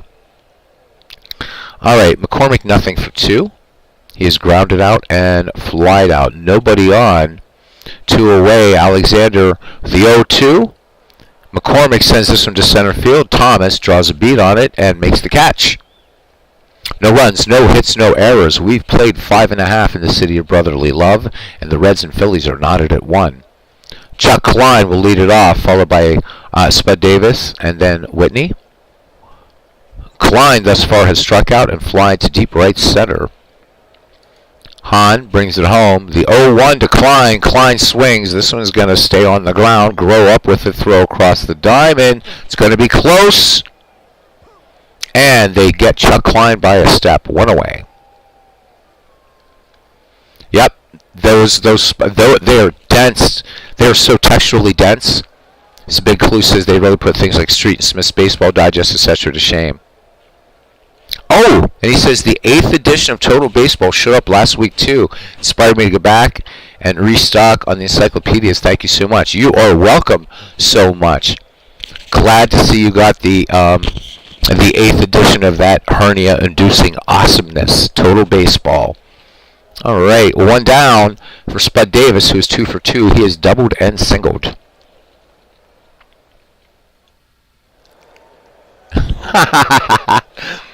Well, love the wife comments. Big Clue says his wife saw that, and I mean, guys, if you've never seen Total Baseball, and especially that edition is, they were going out, that Swan Song, these are huge books. So Big Clue's wife says, my wife saw that and said, you spent all January complaining about too little space in the new house, and now you buy more books immediately. Well, of course. Robert for RGO Network says, you have to be a bodybuilder to carry that brick. Yes, you do. You do not. If you grab a couple Total Baseballs, you take Total Baseball and the Stats All-Time Baseball Source Book and Handbook. You don't need a gym membership. You can do curls, bench presses with those things, man. Oh my God. Mammoth books. They're painful to pick up and move around, but an absolute joy to read. First 1,000 pages of Total Baseball is all reading, too. Then the rest of it are the registers, and then you get everything else. So glad you got it, Big Clue. All right. Hahn delivers now to Davis. Payoff pitch, and Davis draws the walk. So Noodles Hahn has issued 3 passes in the game. Philadelphia with the go-ahead run at first, and here is Pinky Whitney. Of course, we have Pinky Whitney. Let's have a look at Pinky. There he is. Whitney in the game singled back in the 4th. Spud Davis at first. No speed. Hahn brings it home. The 0-1 delivery. Cut on. Fly ball to center. Roush coming in, and to his left makes the catch. Davis quickly retreating to first. So 2 away for Otto Nabe, who is nothing for 2. Grounded out twice. Hahn brings it home. 1-1 now to Nabe. Nabe cuts on this one. Base hit into center field. And Nabe will pull into second with a double. Davis will come all the way around to score. And Philadelphia here in the bottom of the 6th breaks the tie. It's now 2-1 in favor of the Phillies. And Dave Bancroft steps in now with Nabe in scoring position. Phillies plating one here in the bottom of the 6th. Bancroft has walked and grounded to third.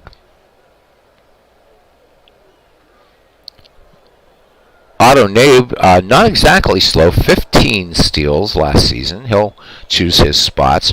Wingo sets the target. Hahn with the 1-1 to Bancroft. Fastball. Bancroft, liner into center. Roush taking this one on the short hop. Nabe will tag, and he'll make it to third. Bancroft. Nabe coming all the way around. We talked about speed, so there you go. So on that base hit, taken on the short hop by Roush. It may have caught Roush by surprise. Nabe comes around, and 2 runs in for Philadelphia. It's now 3-1. Bancroft picking up 2 RBI on that one. Or 1 RBI on that one. So Bancroft at first, and here's Alexander, nothing for 2. He was safe on an error back in the 5th. Hahn checks the runner. Bancroft throws over. And Bancroft back ahead of McCormick's tag rather handily. 1-1 delivery now to Alexander. Alexander swings, fouled on the right-hand side. Foul. This one will bounce into the stands. Pete back in there. The 1-2 pitch. Bancroft moving on this one. Fly ball to center. Roush has it in his sights and in his glove. However, Philadelphia picks up 2 big runs, 2 hits, no errors. 6 gone here at Baker Bowl. It's the Phillies 3 and the Reds 1.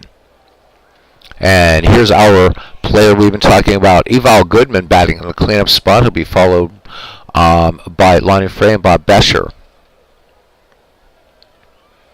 Some of the out-of-print books are just so pricey now, but keep your eyes peeled. If you want something, patience will pay off. They show up every now and then for a good price. Guys, I reviewed 3 weeks ago, I think it was now, Bert Solomon's Baseball Timeline. It's big. It's beautiful. It's crazy to read, and it's worth it. You can pick it up for $7. And just really quickly, because you guys know I don't do straight up broadcasts, let's go to eBay just for giggles. And I want to look at, so right now I'm looking at the Baseball Timeline, guys. It's $8.39.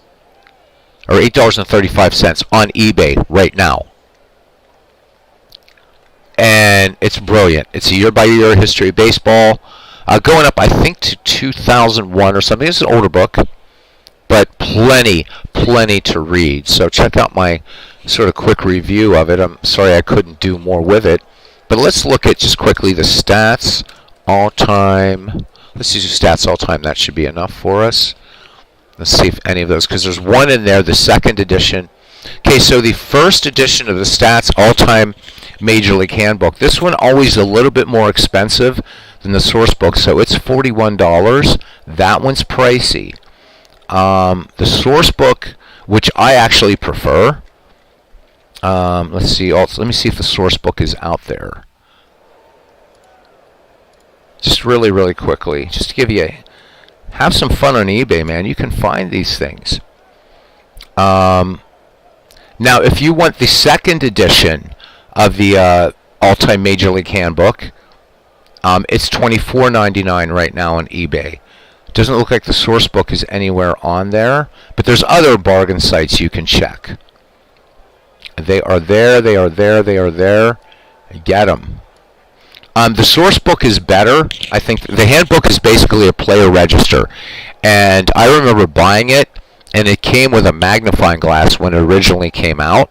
And you need it. It's I mean, tiny print, mammoth book. One more thing I want to check, and then we'll go back to our game, and we will get it done eventually.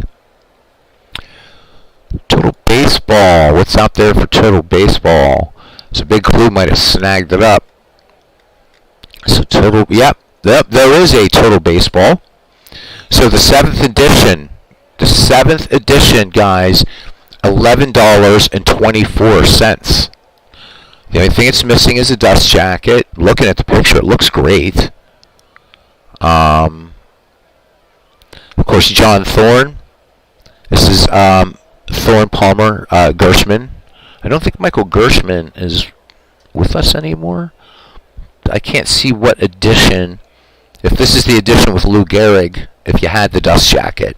It looks like it is. It looks like the one with Lou Gehrig. It's $11.24. So, anyhow, back to it. Back to it, back to it, back to it.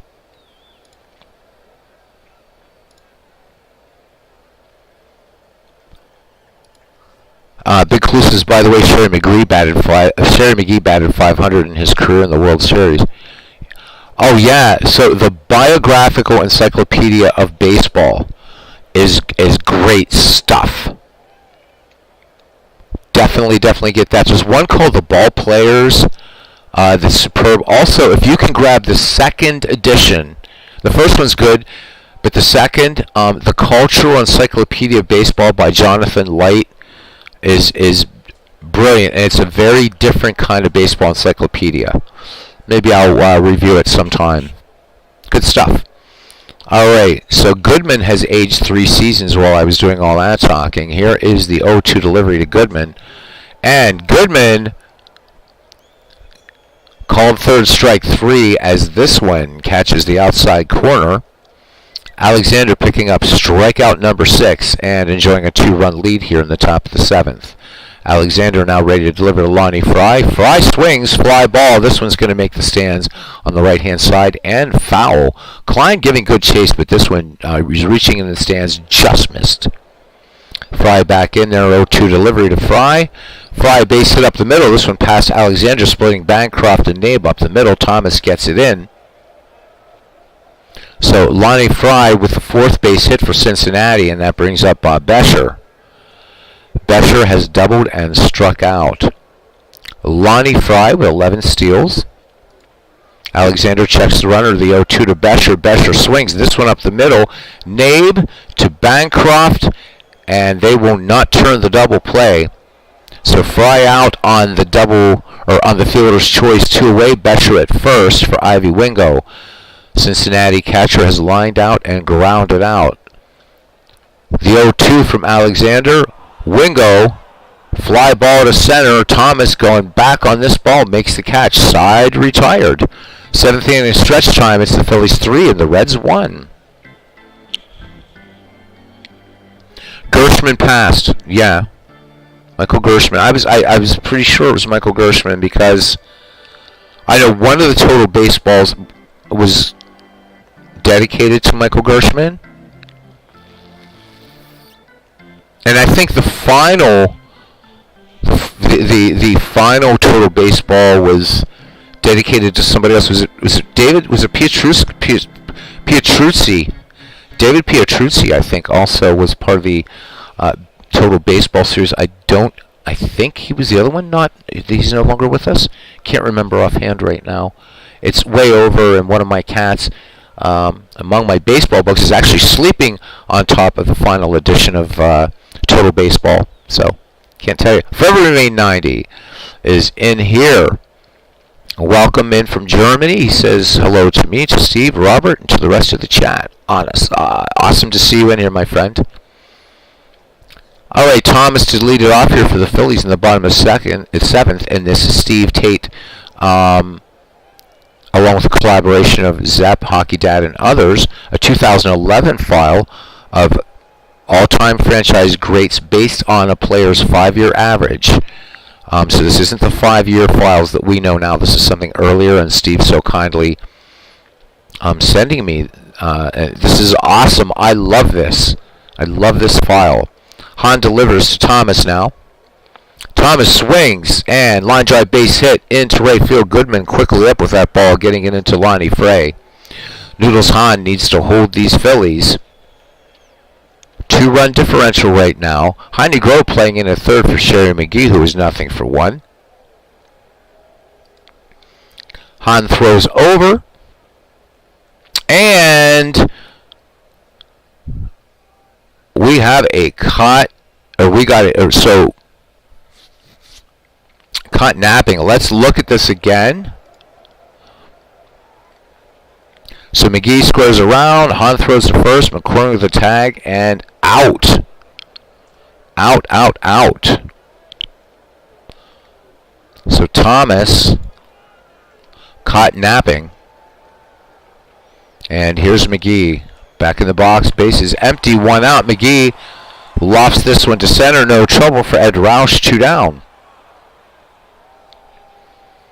And Don Hurst, a frustrated, he picked up an RBI back in the first, but no safe hits of his own. Here's the delivery, the 2-1 pitch to Hurst. Hurst swings, fly ball to right, out toward the scoreboard. Goodman gets it at the track, and that's it. No run, 1 hit, no errors. We've played 7. Phillies 3, Reds 1. Thank you guys for coming in as we get down to the end of this one. Tommy Corcoran now fly to deep left, grounded to third. Pete Alexander has whiffed 6 and is leading 3-1 here in the 8th. Delivery now to Tommy Corcoran. Corcoran swings on the 1-1. Oh, this one deflects off the mound over to Bancroft. Bancroft onto Hurst.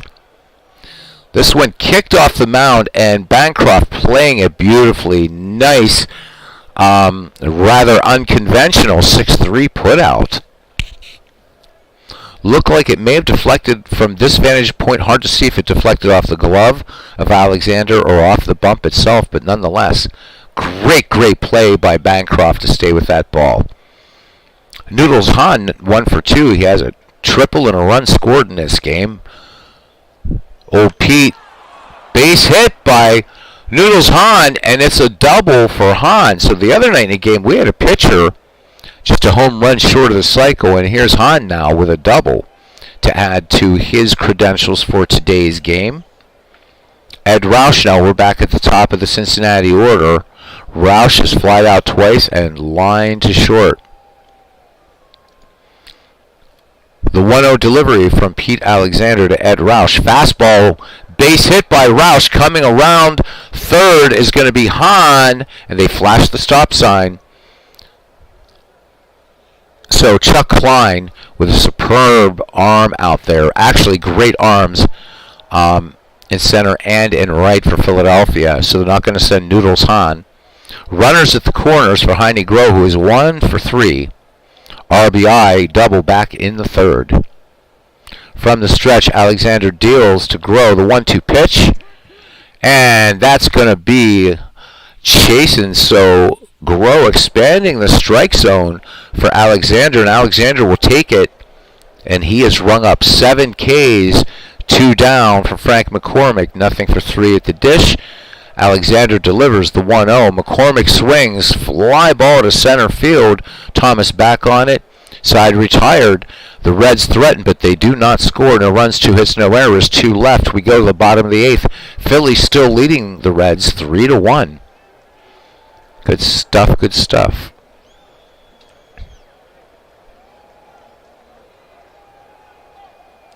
It's, okay, so David is still here. Okay, then I was reading something else. Thank you, Big Clue. Appreciate that. To Mr. Pietruzzi, I am sorry for the possible Mark Twain gaffe. And McGee should be in the Hall. I agree with you. I mean, and yeah, so Big Clue saying, I don't want to live in a world where McGee is outside the Hall, but Lloyd Wayner is in it. Lord have mercy on the sinners who committed that atrocity. No argument here. Were there some politics involved with McGee not being elected to the Baseball Hall of Fame? He's got Hall of Fame numbers. You know, is he, you know, Wagner, Cobb, Ruth level? No, but he's no-brainer. And probably not going to make it to the Hall of Fame, which is even more sad. Chuck Klein, nothing for 3. And again, Chuck Klein's a guy that we don't see a lot in content creators' channels. I realize most people don't do 1930s baseball, whatever. But this is a player that really doesn't get talked about except among serious, right, some baseball historians. This guy was a hell of a slugger and a deserved Hall of Famer. Hahn delivers now to Chuck Klein. 0-1 pitch. Klein's going to line this one foul, and McCormick gave good chase on this one. It was just out of his reach. Klein back in the box now. Here's a delivery to the lefty from the lefty, and Klein goes down looking. Steve right through Noodles Hahn. picking up his second strikeout of the game. Spud Davis now. Davis 2 for 2 in the game, including a walk, so he's doubled and singled. Hahn fires it in, the 1-1 pitch to Davis. Davis swings, chopper to third, Groh staying on this ball, and plenty of time to retire Davis for out number 2. Striding in now, batting from the right side, hot corner man for Philadelphia, Pinky Whitney. And he has lined out, singled, and flied out. Hahn comes home with it, the 0-1. Whitney with a base hit into left center. Roush and Bescher converging, and they're going to hold Whitney to a single. 2 away for Adonai. RBI double back in the 6th, scoring Spud Davis. The delivery from Hahn and the 0-2. Fly ball to right. Goodman toward the line, makes the catch. Side retired, and we go to the 9th. Cincinnati with 3 chances to tie it up, down 3-1. Eval Goodman, Lonnie Fry, and Bob Bescher due up for the Cincinnati Redlegs. Eval Goodman has struck out twice, flied to left. Pete Alexander with 7 strikeouts. The 2-2 pitch to Goodman. Let's make that strikeout number 8. Goodman going down on a called third strike, and Goodman is not going to argue with the umpire. Alexander is absolutely on point today. 1 away for Lonnie Fry. Fry singled back in the 7th. Pete delivers the 2-1 pitch now. Fry swings, base hit into left. McGee up with the ball, quickly getting it into McGee getting it into Bancroft. Don't know what made me think of John McGraw there for a second. So Lonnie Fry aboard. 11 steals for him last season. Bescher a doubled, strikeout, and grounded to second. Alexander checks Fry at first. Throws over. Fry dives back, safe ahead of the Hurst tag. Alexander now with the 1-2 delivery. Bescher swings, chopper to second. Nabe's going to go to Bancroft, and they will not turn the double play. So 2 down on the fielder's choice. Bescher at first, and it's up to Ivy Wingo. He is the tying run. Not known as a slugger, however. Only 1 home run coming into this game. Alexander now with the 0-2. And grounded to short. This should be your ball game. Bancroft to Hurst. This is going to be close. And they got him. Philadelphia wins this exhibition against Cincinnati 3-1. Largely on the strength, I would say, of Grover, Cleveland, Alexander. But for Cincinnati, Noodles Hahn went 2 for 3 with a triple and a double. And Spud Davis 2 for 3 with a double. Alexander gets the win. Hahn gets the loss. Alexander with 8 strikeouts, no walks. So classic Pete Alexander performance. And there we go, guys. That's it.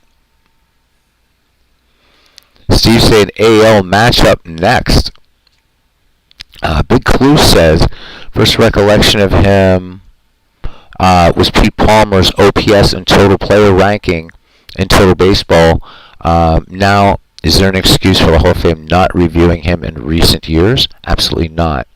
But context, I try not to hold past generations standards of today's knowledge and tools. So, I mean, we'll do Tigers and Indians. So I think that they definitely should be. But will they? Will they actually look at Sherry McGee again? I don't think so. I hope I'm wrong. I hope I'm wrong. All right, Tigers Indians. Who do we want to be home team?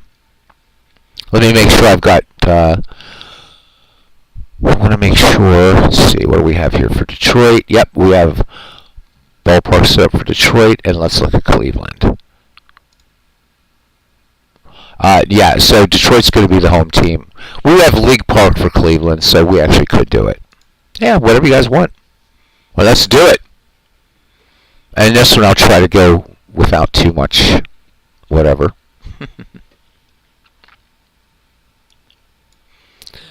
We'll do this one a little bit more quickly. I'll grab a bit of shashai, and then we'll do. We'll be back this evening for our World Series, our Super Bowl party, something, whatever, baseball chat.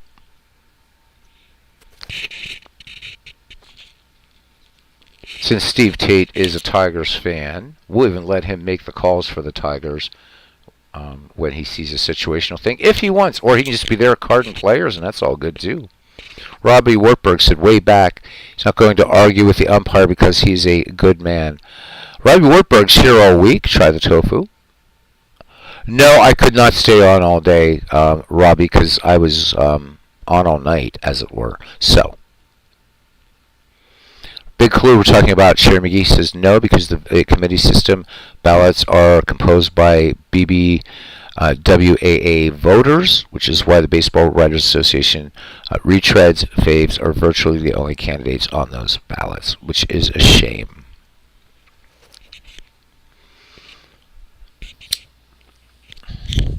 All right, Indians and Tigers, let's do it.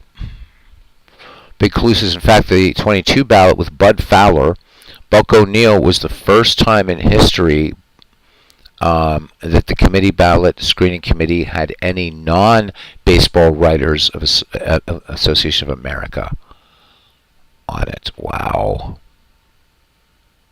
It's a mess. It's a mess. All right. The Indians will be meeting the Tigers in this exhibition. Let's do this. Is that going to be easy enough to read? I'm hoping.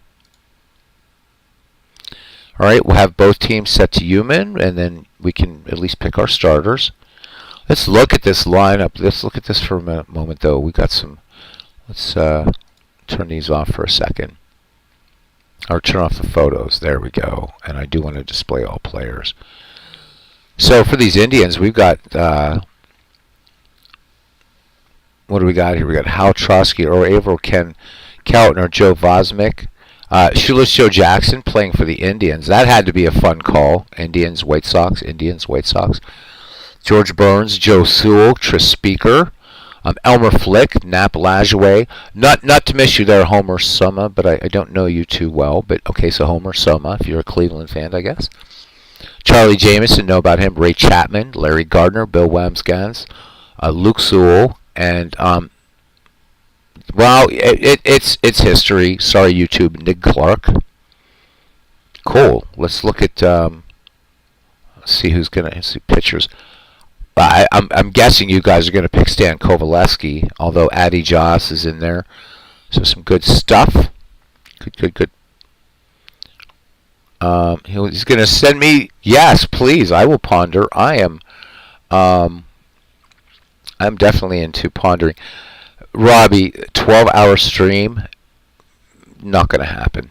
That's just 7.5 hours, buddy. That's it. No more. And today doesn't count. This is Super Bowl Sunday, so today doesn't count. We probably will end up doing probably 5 to 6 hours when those two games are done tonight. That's including this. 12 hours. Never going to happen, dude.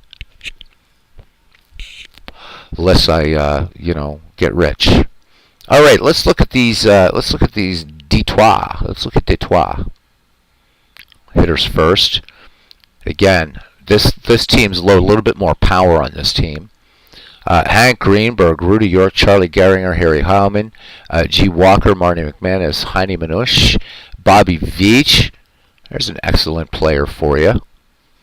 Ty Cobb, Sam Crawford, Billy. I don't know if it's Rogel or Rogel. I'm going to call him Billy Rogel. Bob Fats Fothergill, Barney McCoskey, Marv Owen, Bertie Tebbetts, Donnie Bush, Ed Willett, George Mullen, Ed Killian, Ralph Young, Bernie Rowland, Johnny Bassler. So some of these players, I mean, Steve's going to know very well. Pitching wise. So I would say the pitching's a tiny bit better for the Indians, just going by straight up numbers here. and a little bit more power on the Tiger side. No, there's no DH here. No DH. We're not going to play DH. This is pre-World War II league that Steve created, so no DH.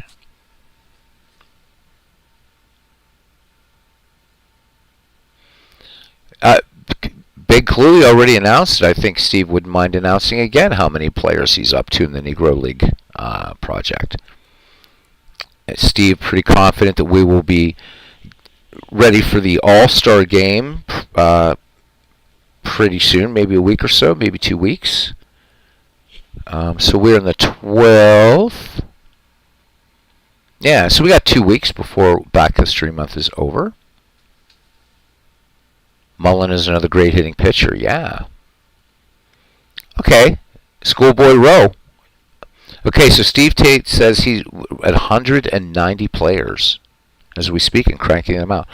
All right, so we'll let the computer do lineups for both teams. We'll put in the starters, and you guys can make changes. So it's putting. It's not going to do Mullen, so we can put in Schoolboy Rowe, and we'll see who is going to go for Cleveland here. So let's view the opponent, and if we do a computer lineup, there we go.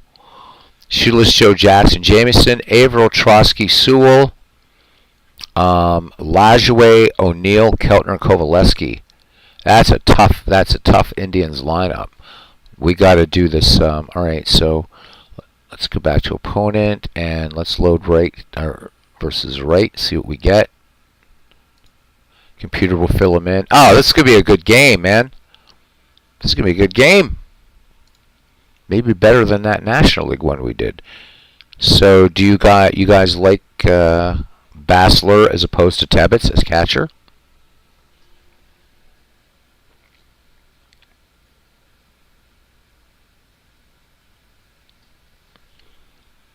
All right. So, Schoolboy Rowe is going to pitch for the Tigers. Gotcha. Gotcha, Clinton. Thank you. All right. So we are ready to rock and roll. Let's do this. Kovaleski and Rowe should be a good one.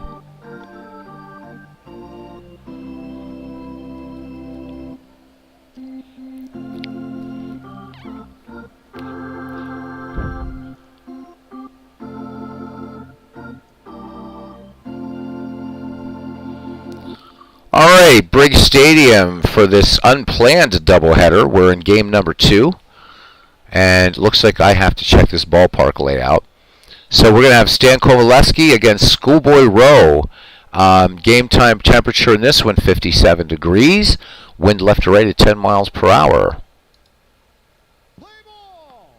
I think this one looks all right, but let's give it a double check, and then we'll get into it.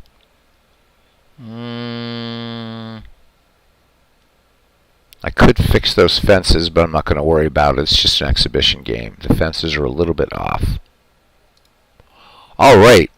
Shoeless Joe Jackson to lead it off. 375, 5 home runs, and 68 runs batted in. Schoolboy Rowe has finished his pitches. Let's look at the line on him. Entering this exhibition with a 3.97 earned run average. 14 wins, 8 losses, a save, 188 1/3 innings pitched, 51 strikeouts, 97 walks.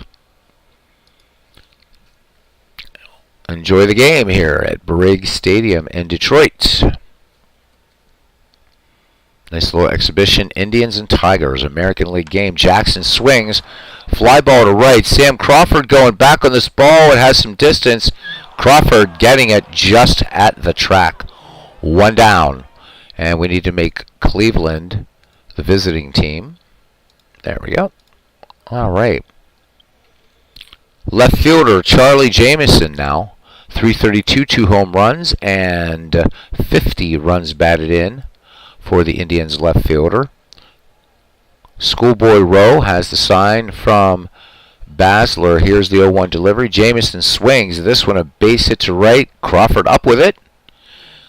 So first base hit of the game here in the first by the Cleveland Indians. Jamieson, 13 steals. Bassler, pretty good arm behind the dish, and here's Hall of Fame center fielder Earl Averill.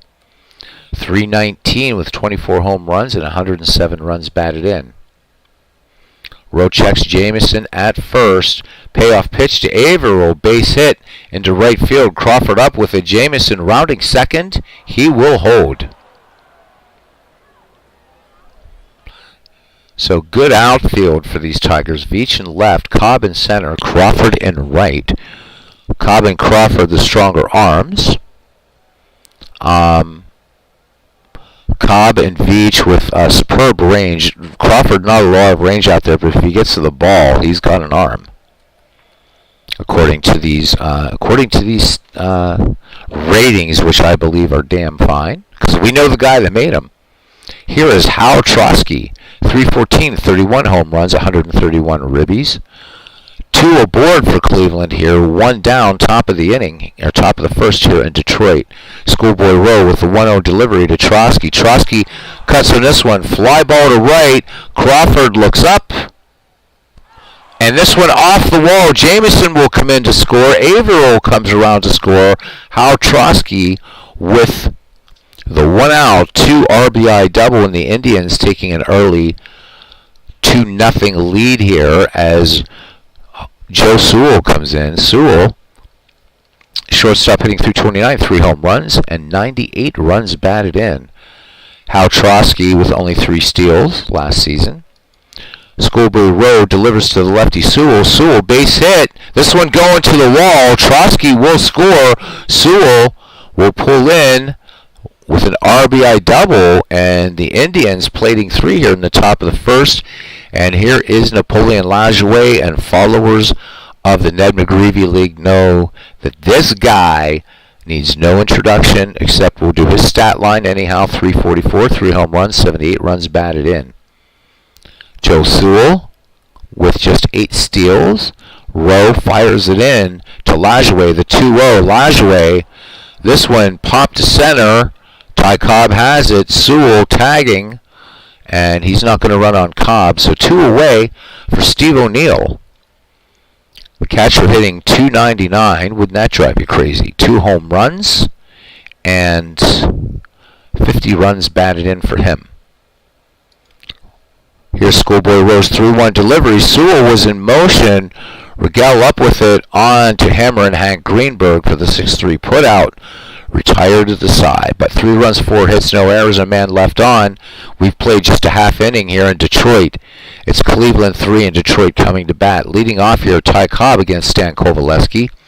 Kovaleski comes into this game with a 2.42 earned run average. He is 22-13 with 3 saves, 305 innings pitched, 76 walks, 114 strikeouts. The Georgia Peach, 396, 7 home runs, 95 runs batted in.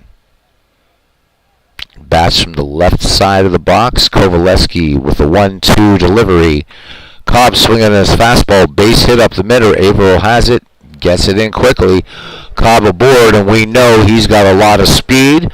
But let's look at the number of steals in this particular file. 67. You think he's going to go? I do. Ken Castro coming in. Ken, in our first exhibition of this different Steve Tate file. Phillies beat the Reds 3-1. Good day, my friend.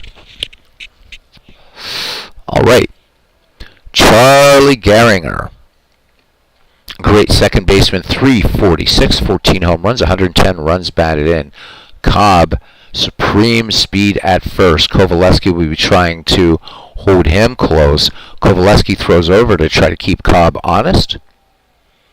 Cobb back easily ahead of Hal Trosky's tag. Kovaleski now with a 1-2 pitch. The runner does not go. Chopper to short. Sewell to Lajoie to Trosky. Big double play there. Surprised Detroit not having Cobb running. And that brings up Hammer and Hank Greenberg. Great player too. 326, 35 home runs, 121 runs batted in. Kovaleski fires it in now. Greenberg sends this long fly ball down to left field. And this one off the wall. Greenberg pulling into second with a 2-out double. So the Tigers picking up their second hit in the inning. And here's Bobby Veach, left fielder, hitting .321, 8 home runs, 109 runs batted in. And conspicuous by his absence is one of my favorite Tigers, George Kell. George Kell not in here, but I guess Kell. Would this be Kell's? Yeah, George Kell. Let me look. Could be my mistake, but George Kell. Maybe George Kell's playing. Maybe I've got my years messed up with George Kell. Third baseman. Okay, so he's in the second file. That's why he's missing. Okay, that's cool. All right. Like George Kell. So now I have to install the other one to see. Hopefully George Kell made the cut on that Tigers team from 1947 to 93. I'm assuming he did. Here is the 1-2 to Veach. And swing and a miss. I have to remember this only goes up to 1942, 1943. I keep forgetting that. All right. So we go to the top of the second. It's 3-0 Cleveland lead. And here is Ken Keltner. Ken Keltner, 284 average, 17 home runs, 90 runs batted in. Yep. Thank you, Steve, for getting me or correcting me after I saw my stupid error. So good to know that Kel is in the 1947 to 93 file, which I will have to install and play sometime. So I think that'll be fun to see some guys from the late 40s, the 50s, 60s, and all the rest. Scoreboard Rowe delivers to Keltner, the 2-0 delivery. Keltner swings. This one an easy fly ball. Ty Cobb coming in. This one a bit shallow. Cobb making the running catch. One down. It's one of those cases where if you look at this, sometimes it doesn't sync up with the action. So it's saying that Cobb is at the warning track, but actually Ty Cobb was coming in on the ball. But we take artistic license and have fun. Stan Kovaleski now. Kovaleski, 179 hitter with 9 ribbies. Schoolboy Rowe wheels and deals the 1-0. Fastball. This one's going to be knocked into left for extra bases. Kovaleski slides, pulls in with a 1-out double. So here comes Cleveland. 5th base hit for the Indians. And we're back at the top of the order. And shoeless Joe Jackson. Fly to deep left his last time up. Rowe fires it in. The 0-1 pitch. And Jackson, chopper to third. Well, I don't know if he's using Black Betsy there as his bat. Owen up with it over to Greenberg to retire Jackson for out. Number 2, and here's Charlie Jamieson. Left fielders 1-for-1 in today's game. Single between first and second. Bassler sets the target. Schoolboy Rose 0-2 delivery to Charlie Jamieson. Fastball swung on. Base hit into right. Crawford up with a Kovaleski rounding third. Crawford is not going to make a throw. Just gets into the cutoff man. And Stan Kovaleski will score the 4th Indian run. I expected the Tigers to come out swinging, but so far it's the Indians making all the noise. Averill, now center fielder, Earl Averill, is 1-for-1. Single to right back in the first. Rowe checks Jamieson at first. Charlie Jamieson with 13 steals for the Indians last season. Rowe with the 0-1 to Averill. Fastball swung on. Fly ball to center field. Cobb ranging far to his left makes a fine running catch. Side retired. 1 run, 2 hits, no errors. We go to the bottom of the second. It's the Cleveland Indians 4, the Detroit Tigers nothing. Johnny Bassler, Sam Crawford, and Billy Rogel due up for the Motor City Cats. Bassler hitting .311, 53 runs batted in for him. Kovaleski working on a 2-hitter, very, very early innings, of course. Kovaleski winds and fires, full count to Bassler. Bassler lays off and draws the walk. Kovaleski issues his first free pass to accompany the K he's hung up. So Johnny Bassler, as you would expect, just 2 steals last season. And here's the great Sam Crawford, .323, 6 home runs, 99 runs batted in. I encourage you to go to Bleacher Bum's gaming channel. He does or is doing Dead Ball Diaries. And it was around Christmas time, 2022, that he did the interview using the audiobook version of Lawrence Ritter's superb, and why haven't you read it yet if you haven't, Glory of Their Time. So you get to hear Wahoo Sam. Awesome stuff. In fact, Anthony tells a story about what Lawrence Ritter, what he had to do to try to find Sam Crawford. That story in itself was fun, and how he ended up finding Sam Crawford was almost a fluke. A really cool story. Don't want to spoil it for you. Check out Anthony's channel, Bleacher Bum's Gaming. Kovaleski deals now to Crawford. Crawford swings on the 2-0 pitch. This one fouled back. Steve O'Neill throws aside the mask and retires Crawford on the putout. One away for Billy Rogel. Billy Rogel, shortstop, 281, 5 home runs, 71 runs batted in. Kovaleski's delivery to Rogel. Here is the 3-1. Rogel, chopper to second. Lajoie up with it. Sewell has it on to Trotsky. Inning-ending double play. So the Tigers come up empty, and we go to the third. It's 4-0 Cleveland. Hal Trotsky will lead it off here. Trotsky, RBI double, scoring Earl Averill back in the first. Trotsky bats lefty. Rowe has the sign from Basler. The 1-2 delivery. Trotsky swings. Hard ground ball to third. Marv Owen up with it and over to Hank Greenberg to retire Trotsky for out number 1. Joe Sewell now. RBI double, scoring Hal Trotsky back in the first. So that 3-run Cleveland first. Rowe comes home with it now. Sewell swinging on the first pitch. Fastball and a rope. And this one right to Sam Crawford. Had him played perfectly. 2 away for Napoleon Lajoie. 0-1. Fly to center back in the first. Rowe kicks and fires. Lajoie swings on the first pitch. Chopper to second. Gehringer up quickly with it on to Greenberg for the 4-3 putout of Lajoie.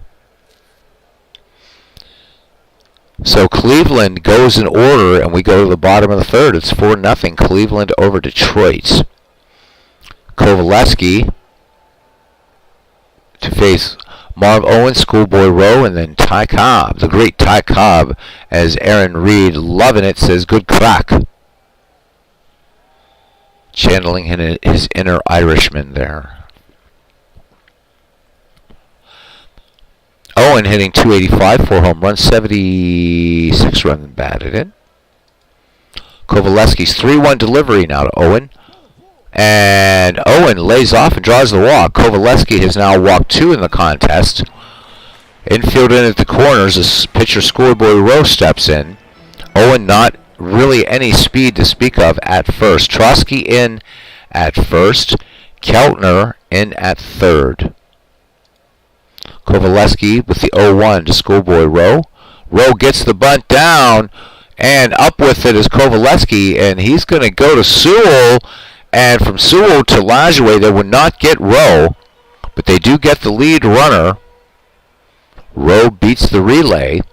1 away, back at the top of the order now, and Ty Cobb. Grounded a single up the middle. Schoolboy Rowe at first, about 2 steps off first, now widens his lead just a little bit. Cobb swinging on the first pitch, grounded to short. Sewell, only play to first will be to Trotsky, and they get Cobb by a step, so nice play by Joe Sewell, diving and making the play to get the speedy Cobb. Better to get him. So 2 out, and the slower Schoolboy Rowe in scoring position. Here's Charlie Gehringer. Gehringer 0-1. Do a double play, grounded into a double play as last time. Kovaleski with the 3-1. Gehringer lays off, and it is ball 4. Tigers now threatening 2 on, 2 down. And Greenberg is swinging the bat, and the Tigers are back within 1. Hammer and Hank with a double back in the first. Kovaleski, leg kick and delivery to the great slugger. Fastball. Greenberg manages a chopper to Lajoie at second. Lajoie to Trotsky for the 4-3 putout. Once again, the Tigers are turned away. No runs, no hits, no errors. 2 left on. We've played 3 here at Briggs. It's 4-0 Cleveland. The Indians will send up Steve O'Neill, Ken Keltner, and Stan Kovaleski. Steve O'Neill, 0-for-1 in the contest. Grounded to short back in the first. Basler sets the target. Rowe with the 1-1 delivery. Base hit into right for Steve O'Neill. Cleveland picking up its 7th base hit of the game. And Ken Keltner now.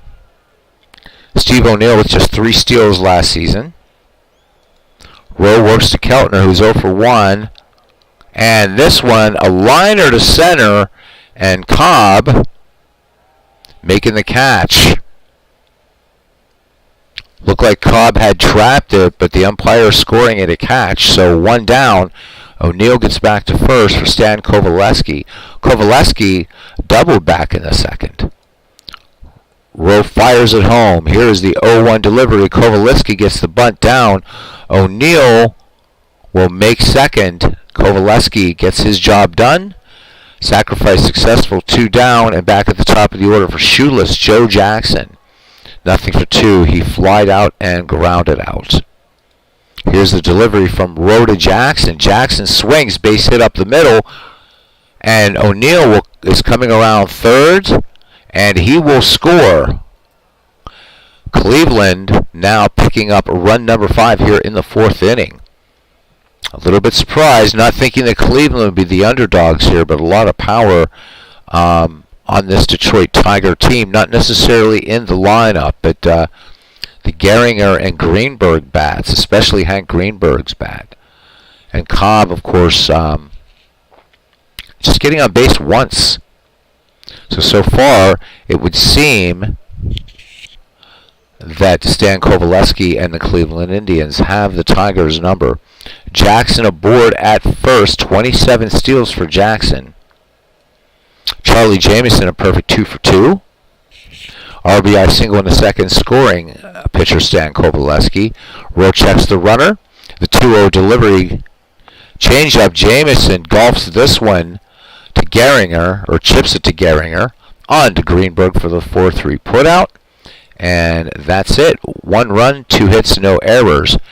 Bottom of the 4th, and Cleveland increasing its lead. It's now 5-0.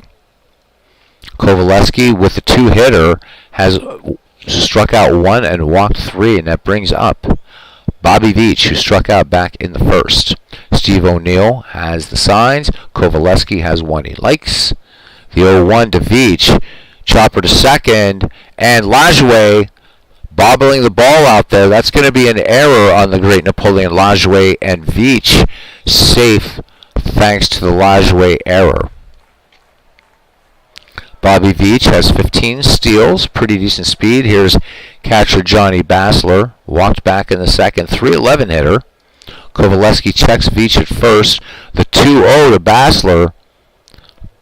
Bounding ground ball to third. Keltner to Lajoie to Trotsky. Double play. 2 down. Detroit's frustrations continuing as we enter the middle innings here, as Wahoo Sam Crawford comes to the plate. Popped out to Steve O'Neill back in the second. Kovaleski delivers the 3-1. Sam Crawford lays off and draws the 2-out walk. Sam Crawford with 24 steals. Billy Rogel 0-for-1. Here's the wind and the 0-1. Rogel swings, fly ball, left field. Jamieson making a nice catch. No runs, no hits, 1 error, a man left. We go to the 5th. The Indians 5, the Tigers nothing. Earl Averill will lead it off here, followed by Hal Trotsky and Joe Sewell. Averill 1-for-2 with a single. Schoolboy Rowe has neither struck out nor walked a batter. Well, change that now, as Averill swung on and missed. So Schoolboy Rowe picking up a strikeout here. Trotsky 1 for 2. RBI back in the first. Schoolboy Rowe's 0-1 delivery, fastball swung on, base hit. Crawford up with it, taking it on the bounce. And Hal Trotsky aboard for the Indians. Joe Sewell 1 for 2 with an RBI. Rowe checks Trotsky at first. Delivery. Sewell on the first pitch. Grounds it to Gehringer. Gehringer to Rogel. And Hal Trotsky breaking up this double play bid. Sewell aboard with 2 away.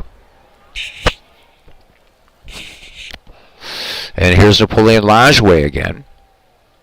So Lajoie has flied out and grounded out. So great that a team was named after him for a time. 3-1 delivery to Lajoie, and Lajoie draws the walk. So Schoolboy Rowe issuing his first free pass now.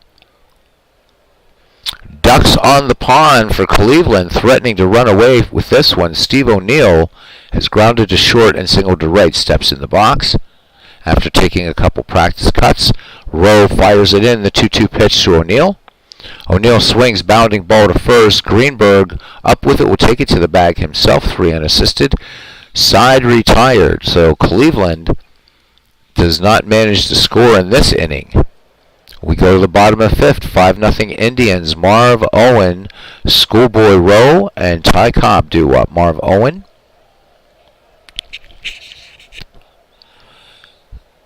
has walked back in the 3rd inning. Rowe waits on deck. Kovaleski with a strikeout and 4 walks. Make that 5. So Marv Owen trots down to first. Kovaleski letting the defense do the work for him, placing his pitches, but only 1 strikeout. Infield in for Rowe, looking bunt. Kovaleski with the 0-1 delivery. Rowe gets the bunt down. Trotsky has it. He'll go to Lajoie covering, and Owen will make second. 1 down, runner in scoring position for Detroit. The Tigers have stranded 4 thus far in this game. The Indians 5. Back at the top of the order for the Cats. And it's Ty Cobb, who's 1 for 2. Singled back in the first. Grounded to short in the 3rd. Kovaleski fires it into Cobb. The 0-2 delivery. Ty Cobb base hit into left. Charlie Jamieson up with it. Marv Owen will be held at 3rd. Runners at the corners, 1 down. Look for Detroit to try to advance Cobb. The Cubs to Bears comes in and says after much deliberation, he's opting to go full Mexican for his feast today for the other game. Food choice for the big day is always a quandary. So I've heard. I've seen people anguish over those parties. Anguish. So he's going full on Mexican. Don't drink the water, my friend. A good guess, Robbie Wartburg. Napoleon Lajoie so beloved that for a time the Cleveland American League Baseball team was indeed named the Cleveland Naps. So good call, Robbie Wartburg, picking up some older baseball lore here. Cobb at first, Owen at 3rd, Charlie Gehringer, who is 0 for 1. He grounded short and walked. Cobb with an aggressive lead off first. Kovaleski working from the stretch. A check of the runner. 3-2 pitch to Gehringer. Gehringer lines this one right back to Kovaleski. Big play. Cobb must have known something was up because he was not moving. 2 away for Hammer and Hank Greenberg. Greenberg with a double and a ground out. From the stretch, Kovaleski with a 2-2 pitch to Greenberg. Greenberg swings. Fly ball to left. This one high. This one deep. This one is gone. Hank Greenberg absolutely piled into this pitch. 358 feet. And Detroit now within striking distance. It is 5-3.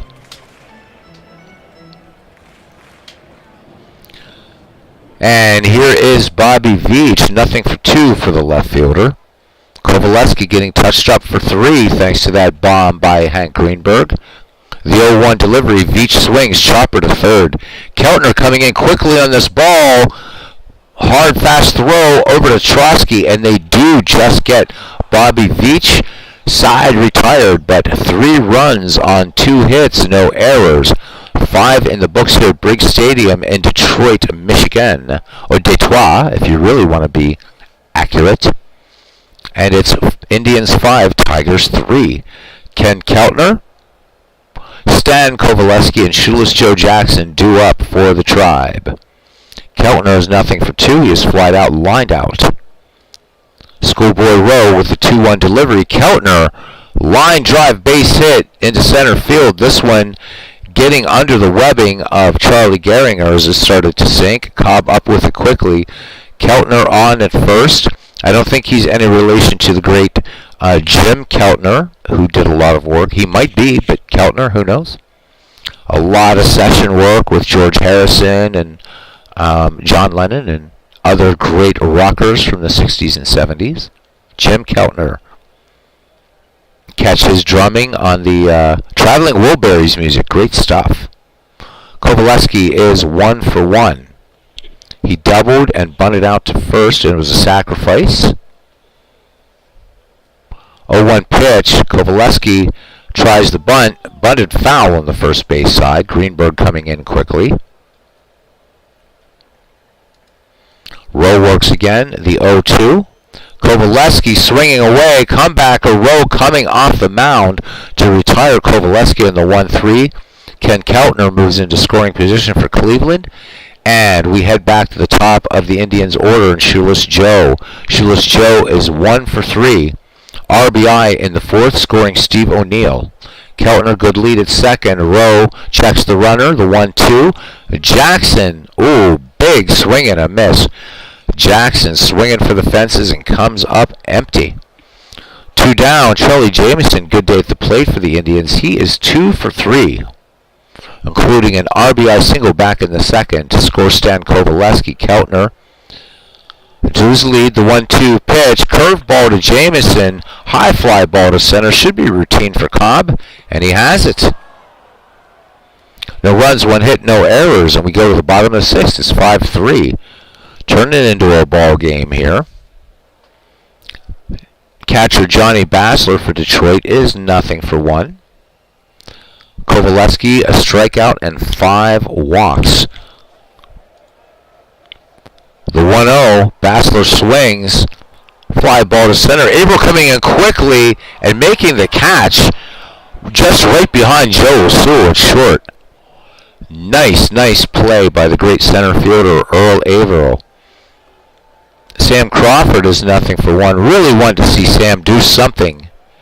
Sam not doing a lot in the Ned McGreevy League, surprisingly. Popped a catcher and walked in this game.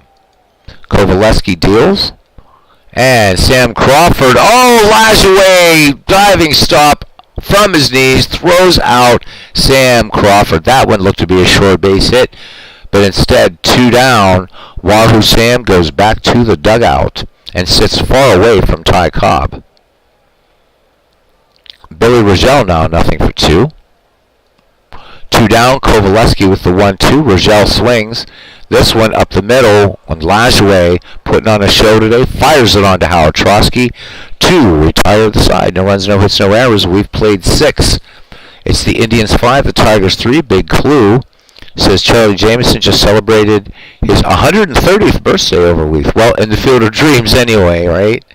There you go. To Cubs and Bears, I hope you have a great feast today, my friend. Enjoy it. All right, Cleveland will send Earl Averill, Hal Trotsky, and Joe Sewell. Averill is 1 for 3. Basler with the sign, and Rowe with the delivery. And fly ball to center and right into the glove of the Georgia Peach. 1 up, 1 down for Hal Trotsky. Trotsky 2 for 3. Has an RBI in the 1st, singled in the 5th. Rowe into his wind, the 0-1 delivery, fastball, and this one Lined, but just foul. Trusky back in there now. Rowe delivers, and this one a straight base hit to right field. Crawford getting the ball in. Trosky aboard for Joe Sewell. Sewell 1 for 3. RBI scoring Trosky back in the first. Here's Schoolboy Rose 0-2. Sewell base hit. This one's going for extra bases. Trosky round second. Sewell going for 2 as Crawford gets to the ball. Coming around to score is Hal Trosky, and Joe Sewell picking up the RBI double, and Cleveland now padding its lead. It is 6-3 for Napoleon Lajoie. Lajoie making a great defensive play in this game at the dish, however. Nothing for 2 and a walk. Sewell at second. Rowe delivers, 1 down, the 1-0 to Lajoie. And this one bunted up the first base line. Rowe going over and covering, taking the underhand toss from Hammer and Hank. And Sewell makes it to third, 2 away. Cleveland knocking at the door for possible run number 7. Steve O'Neill 1 for 3. Single back in the fourth. He's grounded out twice. Rowe from the stretch. The 3-1. And they will intentionally walk Steve O'Neill to get to Ken Keltner, who is 1 for 3. And Keltner has some pop in his bat. 17 home runs, 90 runs batted in coming into this exhibition. So an intentional walk puts O'Neill at first, Sewell at third, 2 down. Rowe from the stretch and the 1-0 to Keltner. Keltner swings, fly ball to right, and Crawford has it. So it pays off. 7th inning stretch time. Cleveland 6, Detroit 3.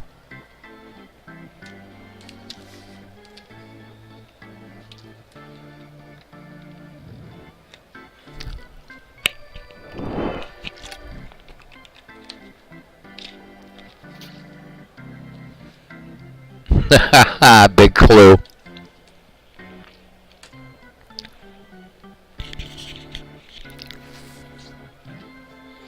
Hey, Legend Sports Universe, welcome in. Well, you've been here a number of times, so what I do is what I do for others. You're a moderator here. Doesn't mean you have to be here all the time, but it's my way of saying thank you. So thank you, Legend Sports Network, for coming in, man. All right.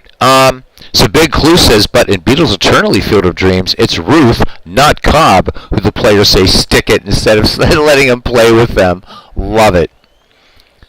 And Willie Bobo, the next player to be carded for Big Clue in the Negro Leagues.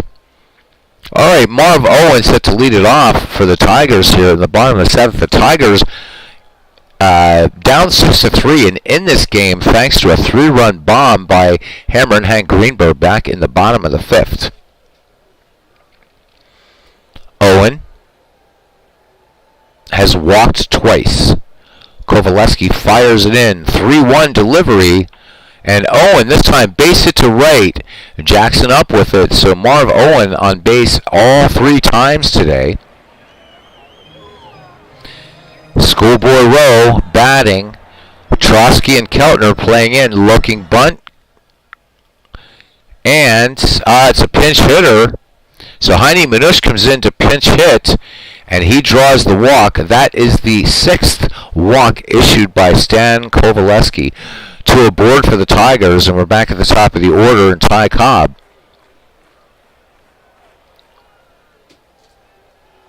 Cobb, 2 for 3 today. Kovaleski fires it in, the 0-1 to Cobb. Cobb swinging on this fastball. Fly ball to right. Jackson looking up, and it is gone. Ty Cobb with a 3-run homer, and just like that, the Tigers tie it up here in the bottom of the 7th. It is 6-6. So the 2 big bats today, Hank Greenberg, which you would expect, Ty Cobb could hit the occasional home run, but a 3-run shot by Ty Cobb, and the Tigers back in this game with a quickness. It is 6-6.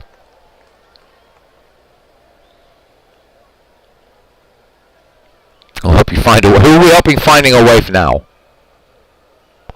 Oh, so if you're here all the time, we'll give you a cookie. And if you're here forever, we'll help you find a wife. Love it. All right. So Cobb hit that one 333 feet. And here's Charlie Gehringer's nothing for two. 6-6 your score here. Nobody out. Gehringer swings. Liner right to Nap Lajoie. One down. And here's Hank Greenberg. 3 runs batted in today with a swing of the bat.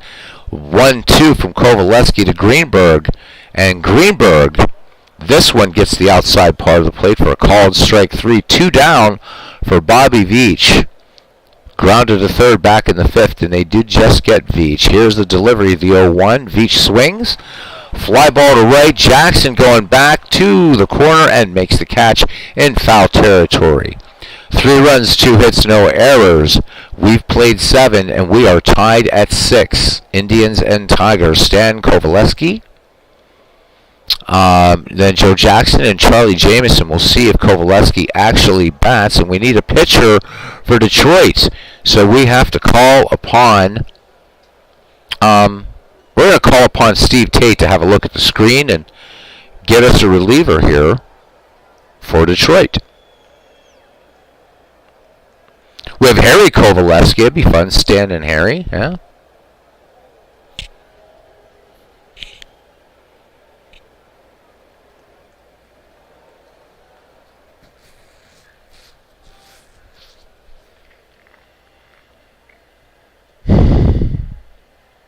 All right. Gotcha. Steve Tate, big Tigers fan, says bring in Ed Killian. All right, so Manouche will take a seat. Let's look at Ed Killian's line here. A 2.31 earned run average, 16 wins, 10 losses last season with a save. He worked 226 and a third, walked 70, struck out 71. Will Kovaleski gets a hit here for Cleveland. He will indeed. 3-1 pitch. Kovaleski not only proves he's worthy to stay in there. Base hit to right. Crawford quickly up with it. And stand aboard and back at the top of the order. And Shoeless Joe Jackson. RBI single in the 4th for Shoeless Joe. Here's Killian's 0-1 delivery. Jackson bunting. And they throw on to Gehringer. Greenberg coming under that quickly. And Kovaleski gets a second. So having Shoeless Joe Jackson bunt. Late innings here, 6-6. Kovaleski and scoring position. Charlie Jameson is 2 for 4. Killian with the 1-1 pitch. Jameson swings, base hit into right. This should break the tie. Kovaleski coming around third, and they're going to hold up the stop sign as Veach gets the ball in quickly. Veach and Cobb converging on that ball. Runners at the corners, 1 down. Cleveland threatening to take the lead here again. Earl Averill is 1 for 4. From the stretch, Killian's 2-0 delivery to Averill. Fastball swung on, base hit to right, and Cleveland back in the lead again. Jameson rounding second as Kovaleski scores. The stop sign is held up, and Jameson will hold second. So Jameson is second, Averill at first, and here's Hal Trotsky. Trotsky 3 for 4 today. And of those 3 hits, his double in the first was a 2 RBI double, scoring Jameson and Averill for the Indians. 7-6 lead for Cleveland here in the 8th. Killian delivers the 2-1. Trotsky swings on this fastball. Should be routine for Cobb in center as he drifts over to his right, makes the catch. Jameson will tag but will not run on the arm of Ty Cobb. 2 down. And 1 in here in the top of the 8th for Joe Sewell, who is 2 for 4. Sewell has himself a pair of RBI, and both times scoring Hal Trotsky. Killian with the 1-1. Sewell swings. Oh, this one, hard comebacker to Killian. Killian with a quick throw on to Greenberg for the 1-3 putout. Side retired, but 1 run, 3 hits, no errors. Bottom of the 8th. It's the Indians 7, the Tigers 6. The Tigers getting their runs on 2 swings of the bat, really. Greenberg and Cobb, each with 3-run shots in this game.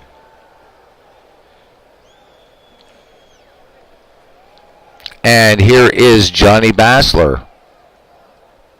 0 for 2. Kovaleski still in there, enjoying a 1-run lead now. The 1-2 pitch to Basler. Basler sends this one to center field, and Averill says, I got it, and he gets it.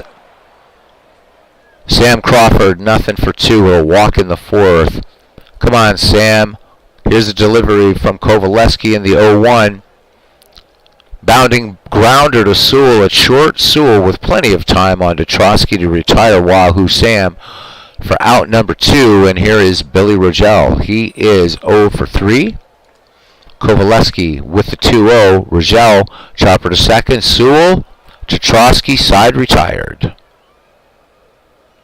We go to the 9th, 7-6 in favor of the Indians, and they will send up Napoleon Lajoie, Steve O'Neill, and Ken Keltner. Lajoie, nothing for 3. Killian on in relief, the 1-2 pitch. Liner right to Charlie Gehringer, 1 down. Steve O'Neill, 1 for 3. Here's Killian's 1-1 pitch to him. Curveball. O'Neill, high bounding ball to Owen at third. Owen stays with this ball. This is going to be close, but a hurried throw. And that's going to be an error on Marv Owen. Took that on the high hop and hurried his throw. And Elmer Flick will come in to pinch run for Cleveland. Flick with 35 stolen bases, one of the forgotten Hall of Famers. Except by folks in this chat, in our family. We know about Elmer Flick. Flick, good lead off first, 1 down for Ken Keltner. Keltner 1 for 4 on the day. Killian throws over. Flick back in easily. Flick a good lead at first again. Killian, payoff pitch to Keltner. Keltner swings in the full count pitch. Cobb, Veach converting. This one going off the wall. Flick will round third, and he will score. So Flick scoring all the way from first, and Cleveland padding its lead. It's now 8-6 here in the top of the 9th. Keltner in scoring position, and we'll see what they do with Stan Kovaleski. 1 down, and he will bat. Kovaleski swinging and swinging away. Base hit to center. Kovaleski with the RBI single. And it is now 9-6 Indians in the top of the 9th. Still 1 out. Kovaleski at scoring position. Shoeless Joe is a 1 for 4. Killian delivers. And they're not going to pitch to Jackson. They're going to instead try for Charlie Jameson. Jameson 3 for 5 on the day. Detroit looking for a double play here to get out of the inning. Killian with the 1-0. Jameson swings. Will they get it? Greenberg to Rogel. And the hard slide by Shoeless Joe. They do not get the double play. Kovaleski will make third. Jameson aboard. And here's Earl Averill, 2 for 5. RBI back in the 8th, scoring Kovaleski, who is perched on third. Killian from the stretch in the 1-2 to Earl Averill. Averill swings, fly ball to right. Wahoo Sam back on it and makes the catch in deep foul territory. But 2 big runs, 2 hits, 1 error. We go to the bottom of the 9th. It's the Indians 9, the Tigers 6. Tigers sitting out the number 8, 9, and 1 slots. Owen, Killian, and Cobb. So Marv Owen is 1 for 1. Aaron Reed yelling at me, saying, hey Beatles, I don't know if you saw my message. Yeah, you got Earl Weaver baseball for the Amiga. Trying to figure out how to play Earl Weaver baseball. Yeah, you and I have to get together. We'll do it this week, man. We will do it this week. Earl Weaver baseball's fun. Earl Weaver baseball is fun. Legend Sports Network says, guess I shouldn't tell you that they lost late in his first Texas Rangers test game today, too. Guessing, and I like this what Legend Sports Universe says a little bit back. He says, Elmer Flick is a terror in any league I've used him in. Yeah, awesome player that nobody nobody really talks about Elmer Flick. Robbie says even he doesn't know how to play Earl Weaver. Forever Remain 90 is putting up the stop sign and he's crying and yelling at me. Actually yelling at me here. So we'll see what he has to say here. So we're going to hold up for our friend from Germany and see what's up. Earl Weaver baseball was such a groundbreaking game. You can design your own ballparks. Fun game. Still available on Amiga emulators, RetroArch, all that stuff. You have to get used to Stephen Hawking calling the game, but it's really fun. Oh, so he's mad about the White Sox in your project. Yeah, because he says the White Sox should never lose. Forever Remain 90, a big White Sox fan. I think the other White Sox fan isn't Baseball Demos. He's our other White Sox fan, I believe, in the community. So the White Sox fans here, and I feel you, Forever Remain 90, as far as being in the minority. Pirates fans, I really think the Red Sox have the most fans in our community. It's pretty crazy. A lot of Red Sox fans. 4 Pirate fans that I know of. 2 White Sox fans. 2 Rangers fans. We have 2 Yankees fans that I know of.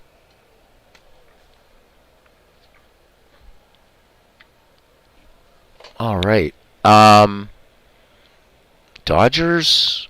Again, I think in Roberts, I see a lot more of those, but just people coming in here, I'm trying to remember who's a fan of what franchise. 1.5 Tigers fans. The Tigers are my favorite American League franchise. So, and Steve Tate is everything Detroit. Delivery to Marv Owen. 1-2 pitch.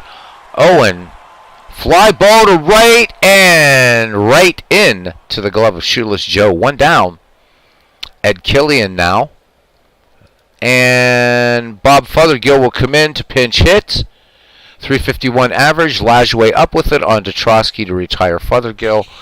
2 down, and here's Ty Cobb. 3 hits today, including a 3-run bomb in the 7th. Can Cobb get something started in the late innings? 2-2 pitch. Base hit. Here we go. Cobb not giving up easily. Fierce competitor. And here's Charlie Gehringer. Gehringer, he is nothing for 3, including a walk. Cobb, good lead off of first. Kovaleski, payoff pitch to Charlie Gehringer. Gehringer swings. This should be the ball game. Fly to right. And Jackson has it. Nice play, and that's your ball game.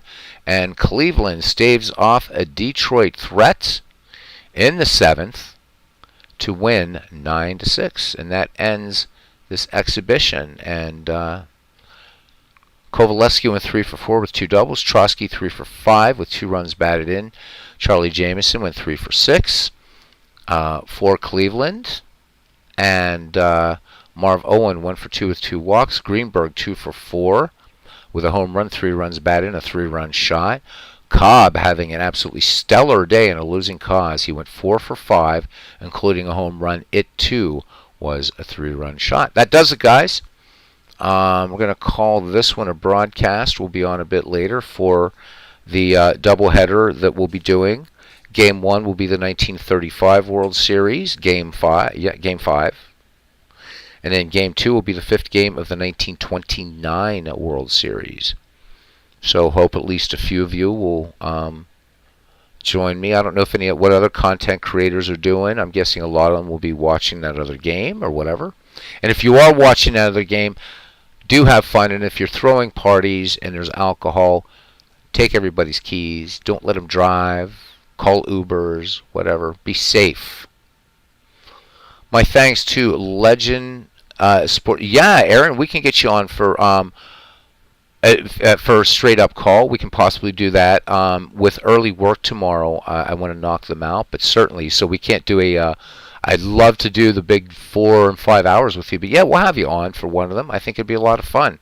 So we could talk about the upcoming baseball season for a little bit, since pitchers and catchers report this coming week. Oh my God, I thought it would be forever till we could say it. So Aaron, I'll ping you depending upon what time I can get on. Get these games in, my friend. All right.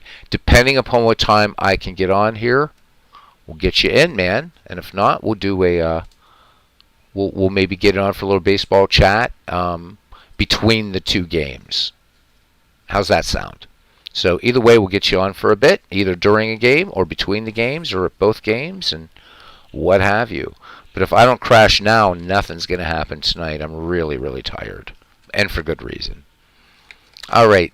My thanks to Aaron Reed, to our new moderator, Legend Sports Universe. Check out that superb channel. Just go subscribe. It's not even a second thought. Just do it. To Big Clue, to Robbie Wartburg, Forever Remain 90. Steve Tate, thank you for this awesome file. I'm going to have a blast with this. This could very well be the next project until the Negro Leagues are ready. Who else do I have in here? I always say thank you to Midlife Crisis, even when he's not here. So thank you, Midlife Crisis. Cousin Ken Castro, rather quiet today, but still with us. The Cubs to Bears, ready for his big feast tonight for that other game. Clinton Parks graced us with his presence for a while at Briggs. And I think we got everybody. And if I missed you, I'm sorry. We'll thank Aaron Reed. Oh, no. We've Todd B., our Red Sox fan, also. And Robbie Wartburg, first in the ballpark today. I will. Thank you, Robbie. All right, guys. We'll see you later. And those of you watching out of the game, I truly hope you have fun with it. All right. Take care. See you around the batting cage. Yeah, see you around the batting cage. Let's try the big red end button.